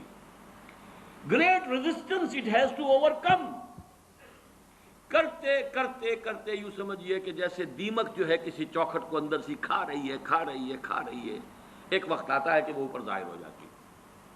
تو اس کے اندر جو ہے خلقت میں اگر نیکی کا رجحان زیادہ تھا، لیکن اس کی اپنی چوائس بدی کی ہے، تو اسے سٹرگل کرنی پڑی ہے اپنی نیکی کو دبانے میں، اس وقت تک نیکی ظاہر ہو رہی ہے، لیکن بالآخر وہ کامیاب ہو جاتا ہے، اس لیے کہ وہ شقی تھا، اور آخر میں وہ دیمک جو ہے شقاوت کی وہ ظاہر ہو جاتی ہے۔ اگر بدی کے رجحانات اس کی خلقت میں زیادہ تھے گیون شاکلہ جو ہے وہ نیگیٹو زیادہ تھا، وہ کوشش کر رہا ہے. اب یہ سٹرگل جو ہے انسان کی شخصیت کے اندر ہو رہی ہے، اللہ جانتا ہے اس کو. دیکھنے والوں کو تو یہ نظر آئے گا وہی کام کر رہا ہے یہ جو پہلے 10 سال پہلے کر رہا تھا، آج بھی وہی کر رہا ہے.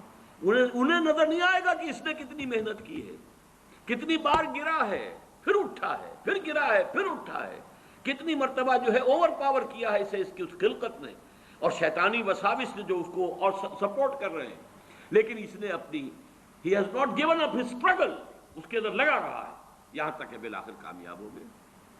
لیکن دیکھنے والوں کو جو نظر آئے گا اس کے اعتبار سے حدیث نے بات کو واضح کر دیا. کوئی اشکال نہیں، الحمدللہ میرے ذہن میں کوئی اشکال اس حدیث کے درجے میں باقی نہیں رہا. اب آگے چلیے 5ویں حدیث ہے. وعن سہل بن سعد رضی اللہ عنہ قال قال رسول اللہ صلی اللہ علیہ وسلم ان العبد لیعمل عمل اہل النار وانه من اہل الجنہ ویعمل عمل اہل الجنہ وانه من اہل النار وانما الاعمال بالخواتیم. آخری فیصلہ ہوگا اس کے اس آخری وقت کا جو معاملہ ہے اس کے اعتبار سے. اب جو اس کی وضاحت کی ضرورت نہیں، یہ بھی متفق علیہ ہے. 6 حدیث. وعن عائشہ رضی اللہ عنہا قالت دعی رسول اللہ صلی اللہ علیہ وسلم الى جنازت صبی من الانصار. حضرت ام المومنین حضرت عائشہ صدیقہ رضی اللہ تعالی عنہ فرماتی ہیں کہ حضور کو دعوت دی گئی، آپ سے درخواست کی گئی، انصار میں کسی بچے کا انتقال ہو گیا کہ آپ اس کی نماز جنازہ میں شرکت فرمائیں، پڑھائیں. فقلت یا رسول اللہ، میں نے عرض کیا اللہ کے رسول، یعنی اب اس میں یوں سمجھیے کہ جو چیز امپلائڈ ہے آپ خامخواہ یہ وقت لگائیں گے، جائیں گے، دعا کریں گے، آمد و رفت کی آپ کو مشقت جھیلنی پڑے گی. تو بالہذا یہ تو ایک بالکل ہی پاک وجود، کوئی اس نے برائی کمائی ہی نہیں، انفینسی میں یا چائلڈ ہوڈ میں اس کا انتقال ہو رہا ہے. تو بالہذا عصفور من عصافر الجنہ لم یعمل السوء. وہ تو جنت کی چڑیوں میں سے ایک چڑیا تھی، چلی گئی، اس نے کوئی کام کیا ہی نہیں. ولم یدرک ہو، نہ اس نے کوئی برا عمل کیا، نہ برے عمل کے قریب پھٹکا، اس کا ادراک بھی نہیں، اسے ابھی بدی کا کوئی شعور ہی نہیں تھا.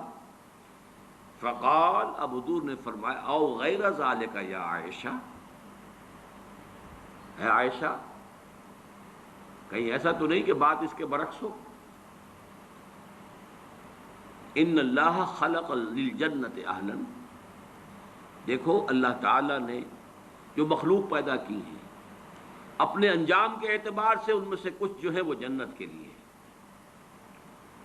خلقہم لہا وہم فی اصلاب آبائہم، اگرچہ وہ ابھی اپنے باپوں کی پیٹھوں میں صلب میں ہوتے ہیں تب بھی ان کے بارے میں علم خداوندی میں کچھ طے ہے.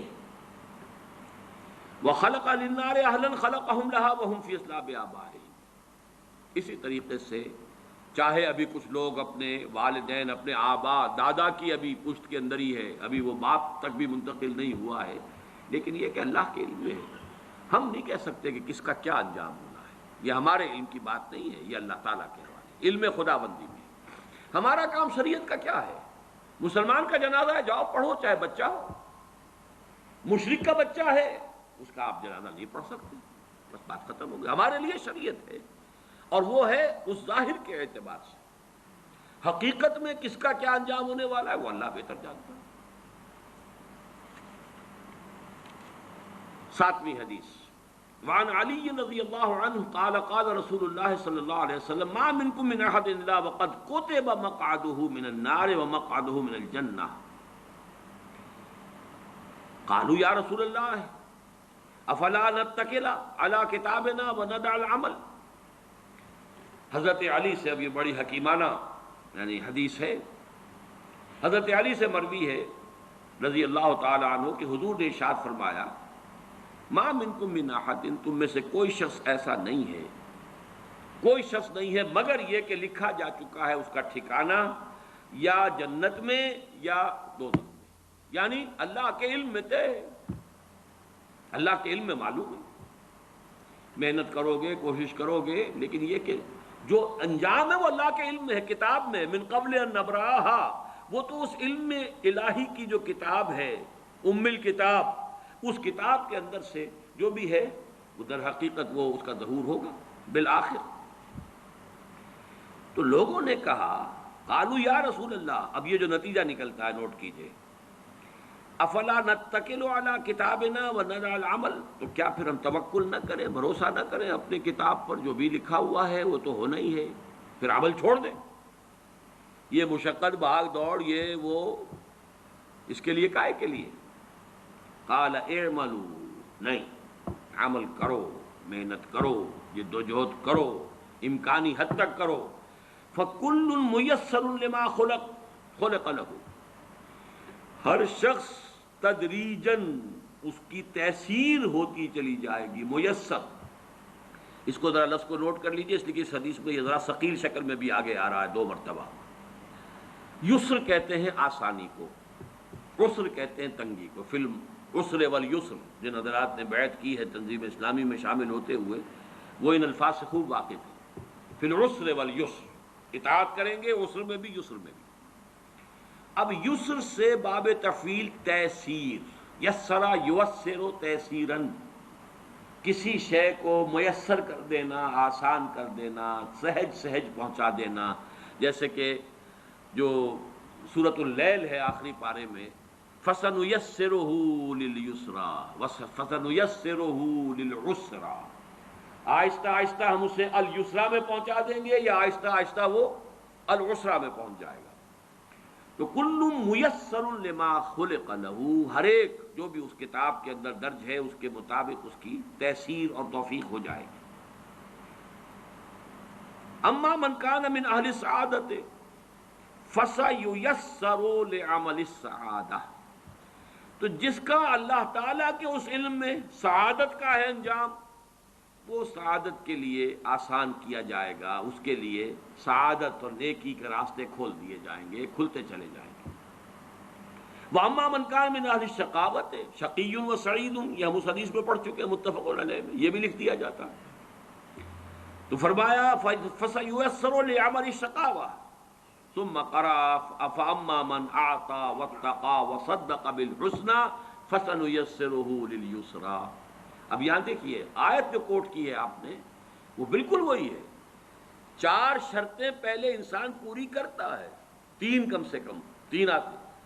فأما من أعطى واتقى وصدق بالحسنى فسنيسره لليسرى، جو شخص اعطا، جود، سخاوت، لوگوں کی تکلیفوں کو رفع کرنے کے لیے اپنا مال خرچ کرنا، اس کے لیے کوشاں رہتا ہے، پھر بچتا ہے، لوگوں کی دل شکنی سے بھی بچتا ہے، لوگوں کو نقصان پہنچانے سے بچتا ہے، اللہ کے احکام کو توڑنے سے بچتا ہے، اور صدق بالحسنى، اور جو بھی سچی اور اچھی بات سامنے آئے اس کی تصدیق کرتا ہے۔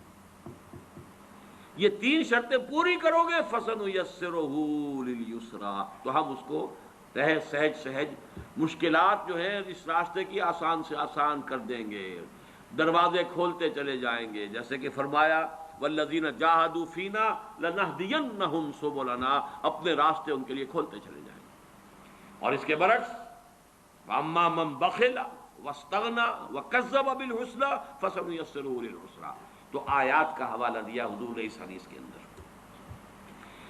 2 حدیثیں اس میں جو کہ ایمان بالقدر سے بظاہر متعلق نہیں ہے، لیکن بہرحال صاحب مشکات نے جمع کی ہیں، اس میں درج کی ہے، اس میں بھی لفظ کتاب ہے جو نوٹ کرنے کا ہے۔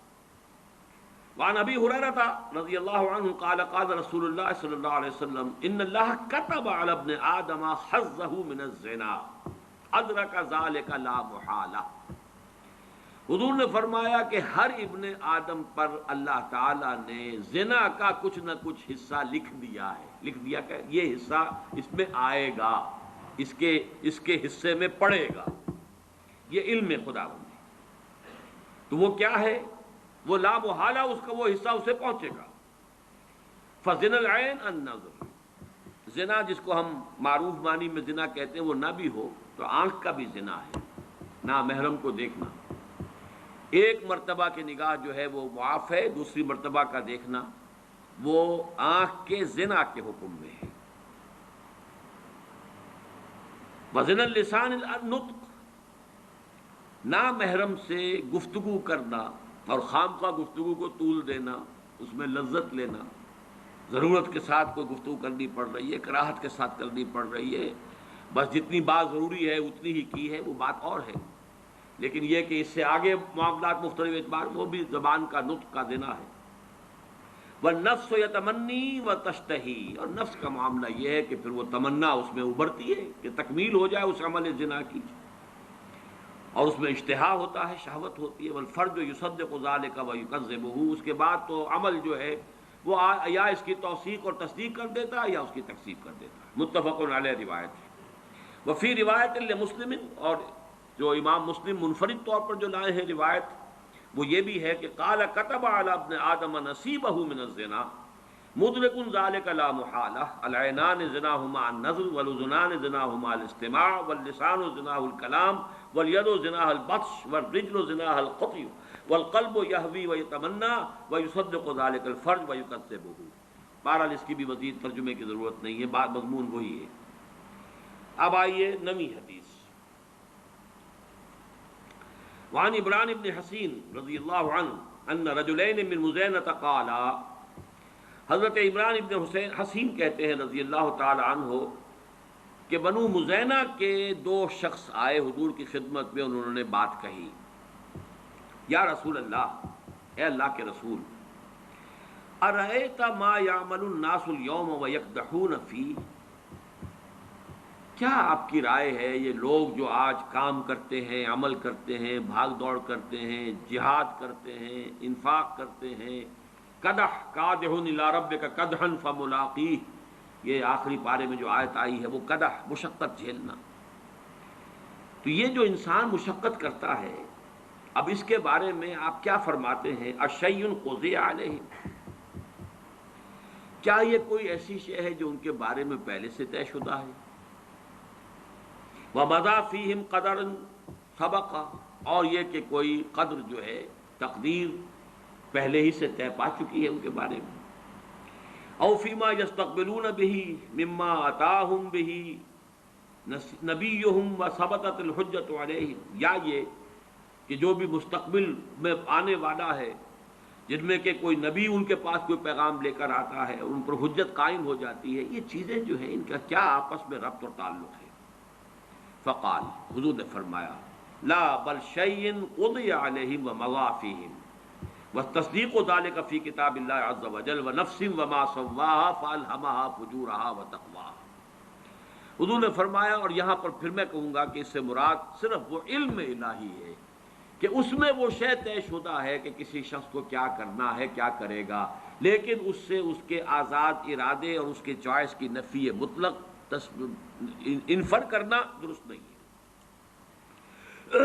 وعن ابی ہریرہ، 10ویں حدیث، حضرت ابو ہریرہ سے مروی ہے رضی اللہ تعالی عنہ، قال قلت یا رسول اللہ، وہ فرماتے ہیں کہ میں نے عرض کیا اللہ کے رسول، انی رجل شاب، میں ایک جوان شخص ہوں.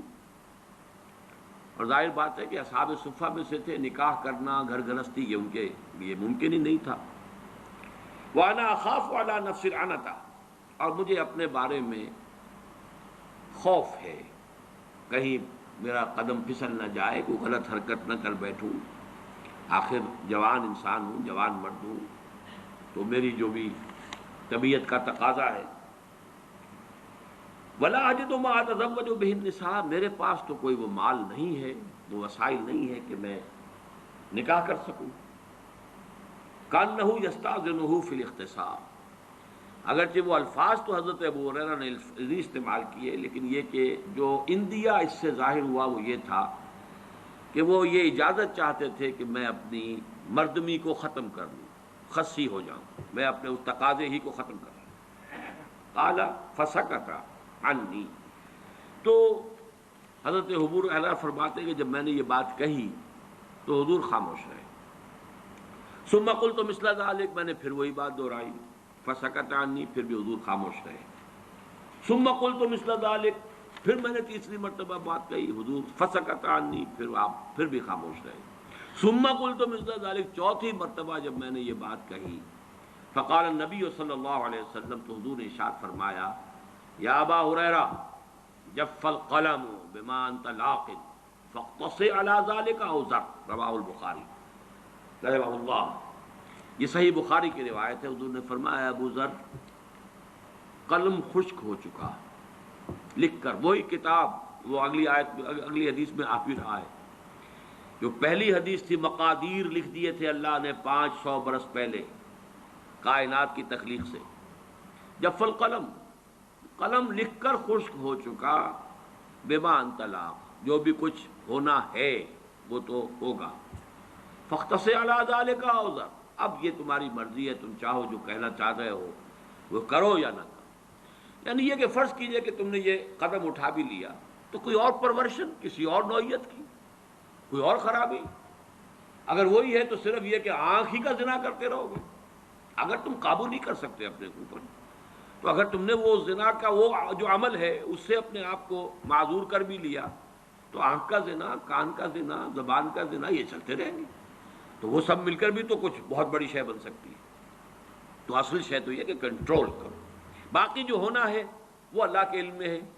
البتہ تمہارا حساب تمہارے اس اسٹرگل کے اوپر ہوگا جو تم نے کی۔ اللہ جانتا ہے کہ تمہارے لیے کیا موانع تھے، کیا مشکلات تھے، ظاہری تھے، خارجی تھے، باطنی تھے، داخلی تھے، کیا کیا رکاوٹیں تھیں، اور کسی شخص کے لیے پاک دامنی کے لیے کتنی سہولتیں تھیں۔ 4 بیویاں رکھتے ہوئے بھی اگر کسی شخص نے زنا کیا تو معلوم ہوا کہ اس کی شقاوت جو ہے وہ اس انتہا کو پہنچ گئی کہ جس کے لیے کوئی اب عذر نہیں۔ لیکن یہ کہ ایک ایسا شخص جو ہے اس کا معاملہ کس درجے کے اندر وہ کس ضیق نفس کے اندر مبتلا ہے، اسٹرگل کرتا چلا جا رہا ہے، تو اللہ تعالیٰ اس کے حساب سے معاملہ طے کرے گا آخر کا۔ 16ویں حدیث، اب یہ یہاں سے شروع ہو گیا اس کا جو فصل ثانی ہے، اس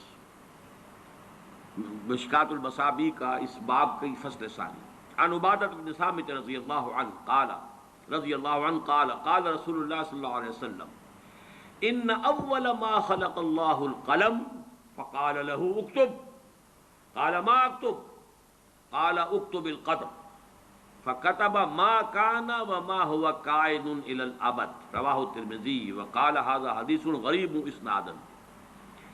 اب یہ دیکھیے امام ترمذی اس روایت کو لائے ہیں اپنی جامع میں، لیکن ساتھ ہی کہہ دیا ہے کہ یہ سند کے اعتبار سے غریب ہے، یعنی زیادہ معروف نہیں ہے، پہچان میں آنے والی نہیں ہے۔ غریب ان یہ حدیث کی اصطلاحات ہیں، میں اس کی بحث میں اس وقت نہیں جاتا، لے کیوں آئے سوچنے کی بات ہے۔ اس لیے کہ وہ پہلی جو حدیث ہم پڑھ چکے ہیں مضمون تو اسی کا ہے۔ پہلی حدیث اس لیے میں نے نوٹ کرایا تھا کہ 16ویں حدیث بھی اسی موضوع کی ہوگی۔ عن عبداللہ ابن عمرو بن العاص قال قال رسول اللہ صلی اللہ علیہ وسلم كتب اللہ مقادیر الخلائق قبل ان يخلق السماوات والارض ب50,000 سنة۔ آسمانوں اور زمین کی تخلیق سے 50,000 سال پہلے اللہ نے ساری مقادیر لکھ دی تھی۔ اب چونکہ اس حدیث نمبر 16 میں اگرچہ سند کے اعتبار سے غریب ہے، مضمون تو وہی آ رہا ہے، لہذا اس کو لے آئے ہیں، لیکن ساتھ ہی کہہ دیا سند کے اعتبار سے یہ غریب ہے۔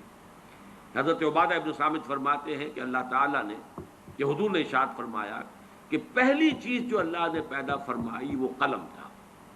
اب اس قلم سے مراد کوئی مادی قلم نہیں ہے، ابھی مادی کائنات کی تو ابتدا ہی نہیں ہوئی، جیسے کہ ہم نہیں جانتے عرش کی حقیقت کیا ہے، کرسی کی حقیقت کیا ہے، قلم کی حقیقت کیا ہے، اس اعتبار سے یہ ان متشابہات میں شامل ہوگا۔ فقال له اکتب، اور اللہ نے حکم دیا لکھو۔ قال ما اکتب، قلم نے سوال کیا کہ میں کیا لکھوں؟ قال اکتب القدر، اب قدر لکھ دو، مقادیر لکھ دو۔ وہاں مقادیر کا لفظ آیا ہے، یہاں قدر کا لفظ آیا ہے۔ اس کے سمجھنے میں دقت ہو سکتی ہے، مقادیر کے سمجھنے میں بات بالکل واضح تھی، اسی لیے میں نے شروع کی لغت کی بحث میں اس کو خاص طور پر نوٹ کروایا تھا۔ اکتب القدر فکتب، تو اس نے لکھ دیا ما کان وما ہوا کائن الی الابد، جو کچھ آج تک ہوا ہے وہ بھی لکھ دیا تھا، اور جو کچھ ابد تک ہونے والا ہے وہ بھی لکھ دیا۔ وعن مسلم بن یسار رضی اللہ عنہ قال سئل عمر بن الخطاب رضی اللہ عنہ عن هذه الآیہ وَإِذْ أَخَذَ رَبُّكَ مِنْ بَنِي آدَمَ مِنْ ظُهُورِهِمْ ذُرِّيَّتَهُمْ الآیہ۔ یہ سورہ اعراف کی جو آیت ہے کہ یاد کرو جب کہ اے نبی آپ کے رب نے تمام بنی آدم کی پیٹھوں سے ان کی ساری نسلیں نکال لی تھیں. واشہدہم علی انفسہم الست بربکم قالوا بلی، وہ آیت اپنے ذہن میں لے آئیے.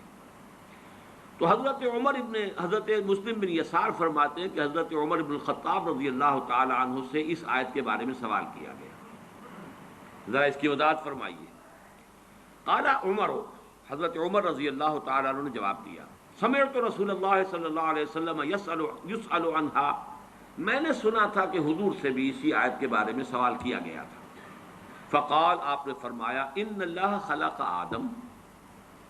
اب دیکھیے قرآن مجید کی آیت کے الفاظ زیادہ مشکل ہیں، حدیث میں ان کو کی تسہیل ہو گئی ہے. وہاں الفاظ ہیں ذریتہم، گویا کہ آدم کی ذریت پہلے وجود میں آ گئی ہے، پھر ان کی پیٹھوں سے اللہ نے نسل آدم پوری نکالی ہے.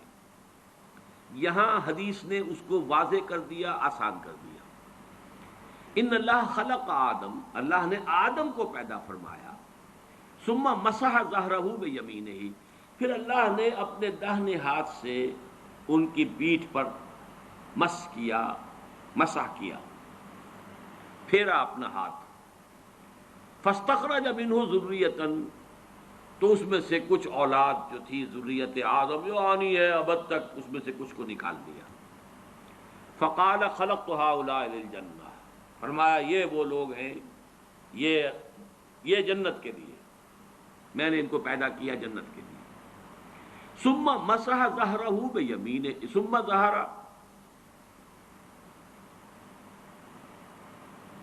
قال سمعت رسول اللہ صلی اللہ علیہ وسلم یسأل عنہا فقال ان اللہ خلق آدم ثم مسح ظہرہ بیمینہ فاستخرج منہ ذریۃ فقال خلقت ہؤلاء للجنہ وبعمل اہل الجنہ یعملون، یہ اہل جنت ہی کیسے عمل کریں گے. ثم مسح ظہرہ فاستخرج منہ ذریۃ، پھر دوبارہ ہاتھ پھیرا اور اولاد نکالی. فقال خلقت ہؤلاء للنار وبعمل اہل النار یعملون، یہ جہنمی ہے اور یہ جہنمیوں کے سے عمل کریں گے. فقال رجل ففیم العمل، اب سوال پیدا ہو گیا. ایک شخص نے حضور سے سوال کیا. ابتداءً سوال حضرت عمر سے کیا گیا، جو کہ مسلم ابن یسار بیان کر رہے ہیں. حضرت عمر نے فرمایا، میں جواباً تمہیں وہ بات بتا رہا ہوں جو حضور نے خود فرمائی صلی اللہ علیہ وسلم. تو لوگوں نے پوچھا، فقال رجل ففیم العمل یا رسول اللہ، تو اللہ کے رسول پھر عمل کس کام کے لیے، کس لیے؟ فقال رسول اللہ صلی اللہ علیہ وسلم، ان اللہ اذا خلق العبد للجنۃ استعملہ بعمل اہل الجنۃ حتی یموت علی عمل من اعمال اہل الجنۃ فیدخلہ بہ الجنہ. اللہ تعالیٰ نے جس کو جنت کے لیے بنایا ہے، اس کو جنت ہی کے کام کرنے کے لیے اس کے لیے سہولت پیدا کرتا ہے، یہاں تک کہ وہ اسی پر اس کا انتقال ہو جاتا ہے، اس میں اسے داخل کر دیتا ہے. وَإِذَا خَلَقَ الْعَبْدَ لِلنَّارِ، اور جب کسی کو بندے کو بنایا ہے آگ کے لیے، اسْتَعْمَلَهُ بِعَمَلِ أَهْلِ النَّارِ حَتَّى يَمُوتُ عَلَى عَمَلٍ مِنْ أَعْمَالِ أَهْلِ النَّارِ فَيُدْخِلَهُ بِهِ النَّارِ، رواہ مالک والترمذی وابو داؤد. اب اس حدیث کو ہم پڑھیں گے اس لفظ کے ساتھ جو تیسیر کا ہم پہلے پڑھ چکے ہیں، جو متفق علیہ روایت میں آ چکی، میسر ہو جانا. جو لوگ یہ کام کریں گے ان کی یہ تیسیر ہو جائے گی، جو لوگ یہ کام کریں گے ان کی وہ تیسیر ہو جائے گی. حدیث نمبر 18، وعن عبداللہ ابن عمرو رضی اللہ تعالی عنہما قال خرج رسول اللہ صلی اللہ علیہ وسلم فیہ وفی یدیہ کتابان. حضرت عبداللہ ابن عمرو ابن العاص رضی اللہ تعالی عنہما فرماتے ہیں، ان سے روایت کیا گیا کہ حضور ایک مرتبہ برآمد ہوئے، تشریف لائے، اور آپ کے دونوں ہاتھوں میں 2 کتابیں، 2 رجسٹر، 2 کاپیاں جو بھی کہیں وہ تھے. فقال اتدرون ما هذان الکتابان، تو حضور نے پوچھا صحابہ سے، جانتے ہو کہ یہ کیا ہے یہ رجسٹر؟ قلنا لا یا رسول اللہ الا ان تخبرنا، سب نے کہا نہیں حضور، اے اللہ کے رسول، ہم نہیں جانتے الا یہ کہ آپ خود ہمیں بتا دیں، آپ ہمیں باخبر کر دیں.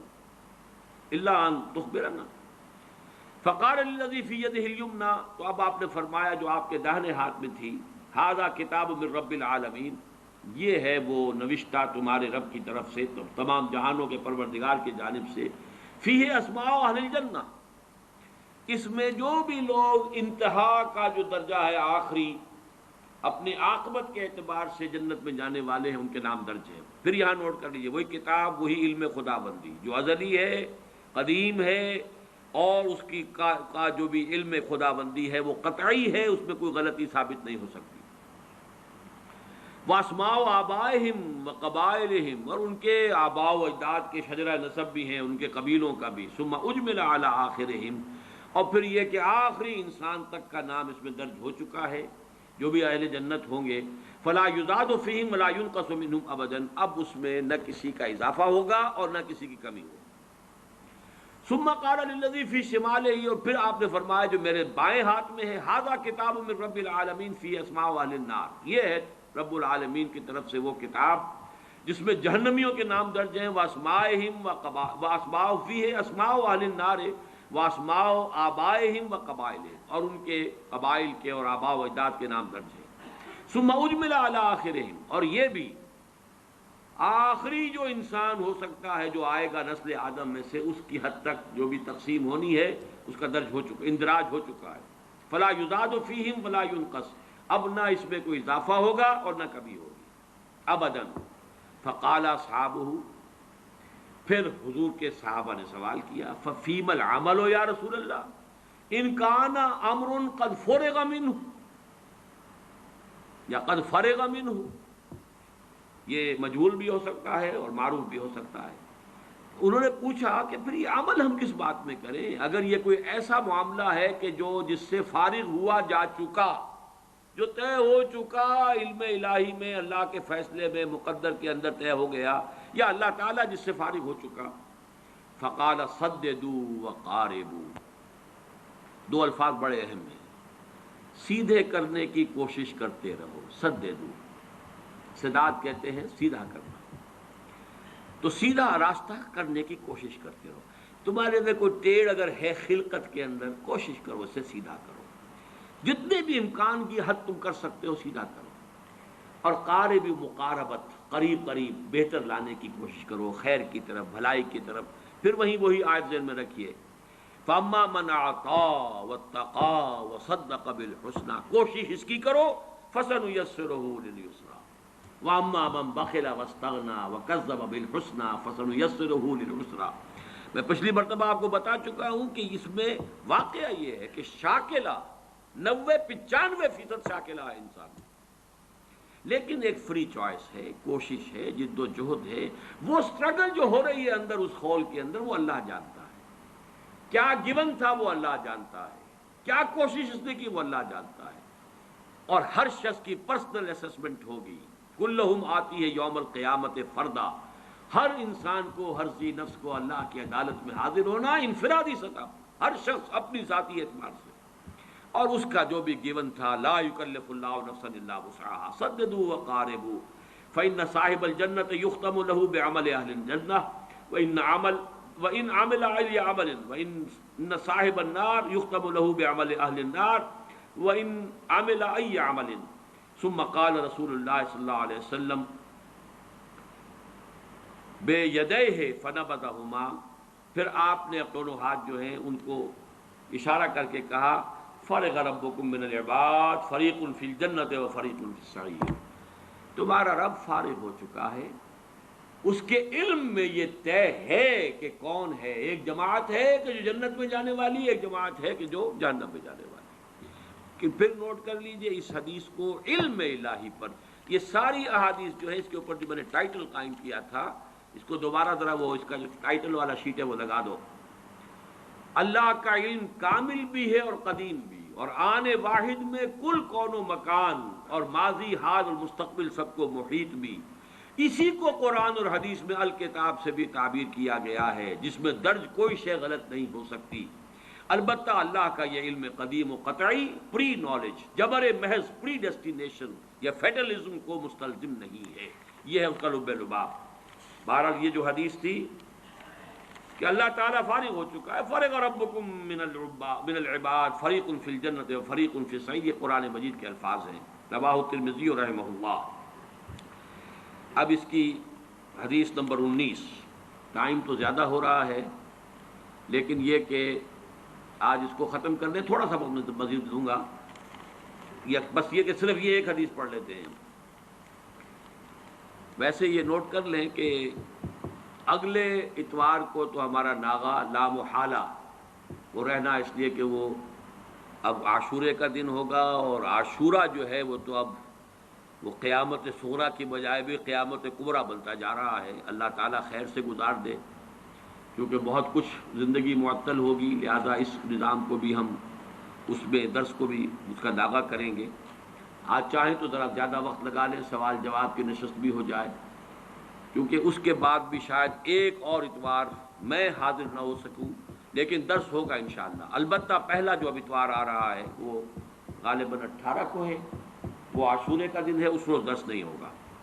تو اس کی کو تلافی آج کرنا چاہیں تو آپ کی مرضی ہے. وہ خدامہ رضی اللہ تعالیٰ عنہ سے مروی ہے، نبی ہے، وہ اپنے والد سے روایت کرتے ہیں. قال، وہ فرماتے ہیں، قلت یا رسول اللہ، میں نے کہا اے اللہ کے رسول، ارأیت رقن نسترقیہا ودوان نتداوا بہ وتقاتا نتقیہا هل ترد من قدر اللہ شیئا.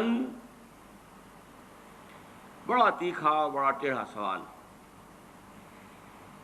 میں نے اللہ کے رسول سے سوال کیا، اے اللہ کے رسول، ہم کچھ جھاڑ پھونک بھی کرواتے ہیں. یہ جھاڑ پھونک کا رواج تھا، اگرچہ حضور نے فرمایا ہے کہ میری امت کے 70,000 افراد وہ ہوں گے جو بغیر حساب کتاب کے جنت میں داخل ہوں گے، اور وہ متوکلون ہوں گے کہ جن کی پہلی صفت یہی ہے، لا یقون ولا یسترقون، جھاڑ پھونک نہیں کرواتے. یسترقون لازمن ہے، لیکن یرقون کے بارے میں اختلاف ہے کہ جھاڑ پھونک نہیں کراتے، لیکن یہ کہ عام آدمی اس کو حرام قرار نہیں دیا حضور نے. تو وہ صحابی کہہ رہے ہیں، ارأیت رقن نسترقیہا، یہ جو جھاڑ پھونک ہم کرواتے ہیں، ودوان نتداوا بہ، اور دوا دارو جس سے کہ ہم اپنے امراض کا اور بیماریوں کا علاج کرنے کی کوشش کرتے ہیں، وتقاتا نتقیہا، اور یہ کہ کچھ حفاظتی بندوبست ہم کرتے ہیں اپنی جان کی حفاظت کے لیے. اب ایک حفاظت جو ہے وہ آج کل مجھ پر بھی ٹھونس دی گئی ہے.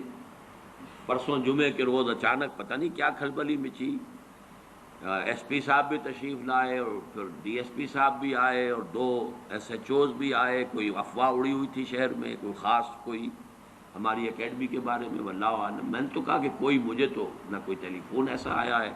بہرحال انہوں نے کہا کہ ہم چاہتے ہیں یہاں پہ کہ کوئی گارڈ جو ہے کھڑے کر دیں. میں نے کہا وہ آپ اپنا جو بھی فرائض ہے آپ ادا کیجئے، باقی مجھے کوئی ضرورت اس کی نہیں ہے. اور ویسے بھی کوئی گارڈ آج کی دنیا میں، وہ پہلے کبھی اگر گارڈز کی کوئی ہوتی بھی تھی، کوئی ان کی تاثیر یا ان کا کوئی نتیجہ یا فائدہ، وہ آج کی دنیا میں ختم ہو چکا ہے. بہرحال 5 وقت تو ہم مسجد میں ایکسپوز ہوتے ہیں پوری طریقے سے.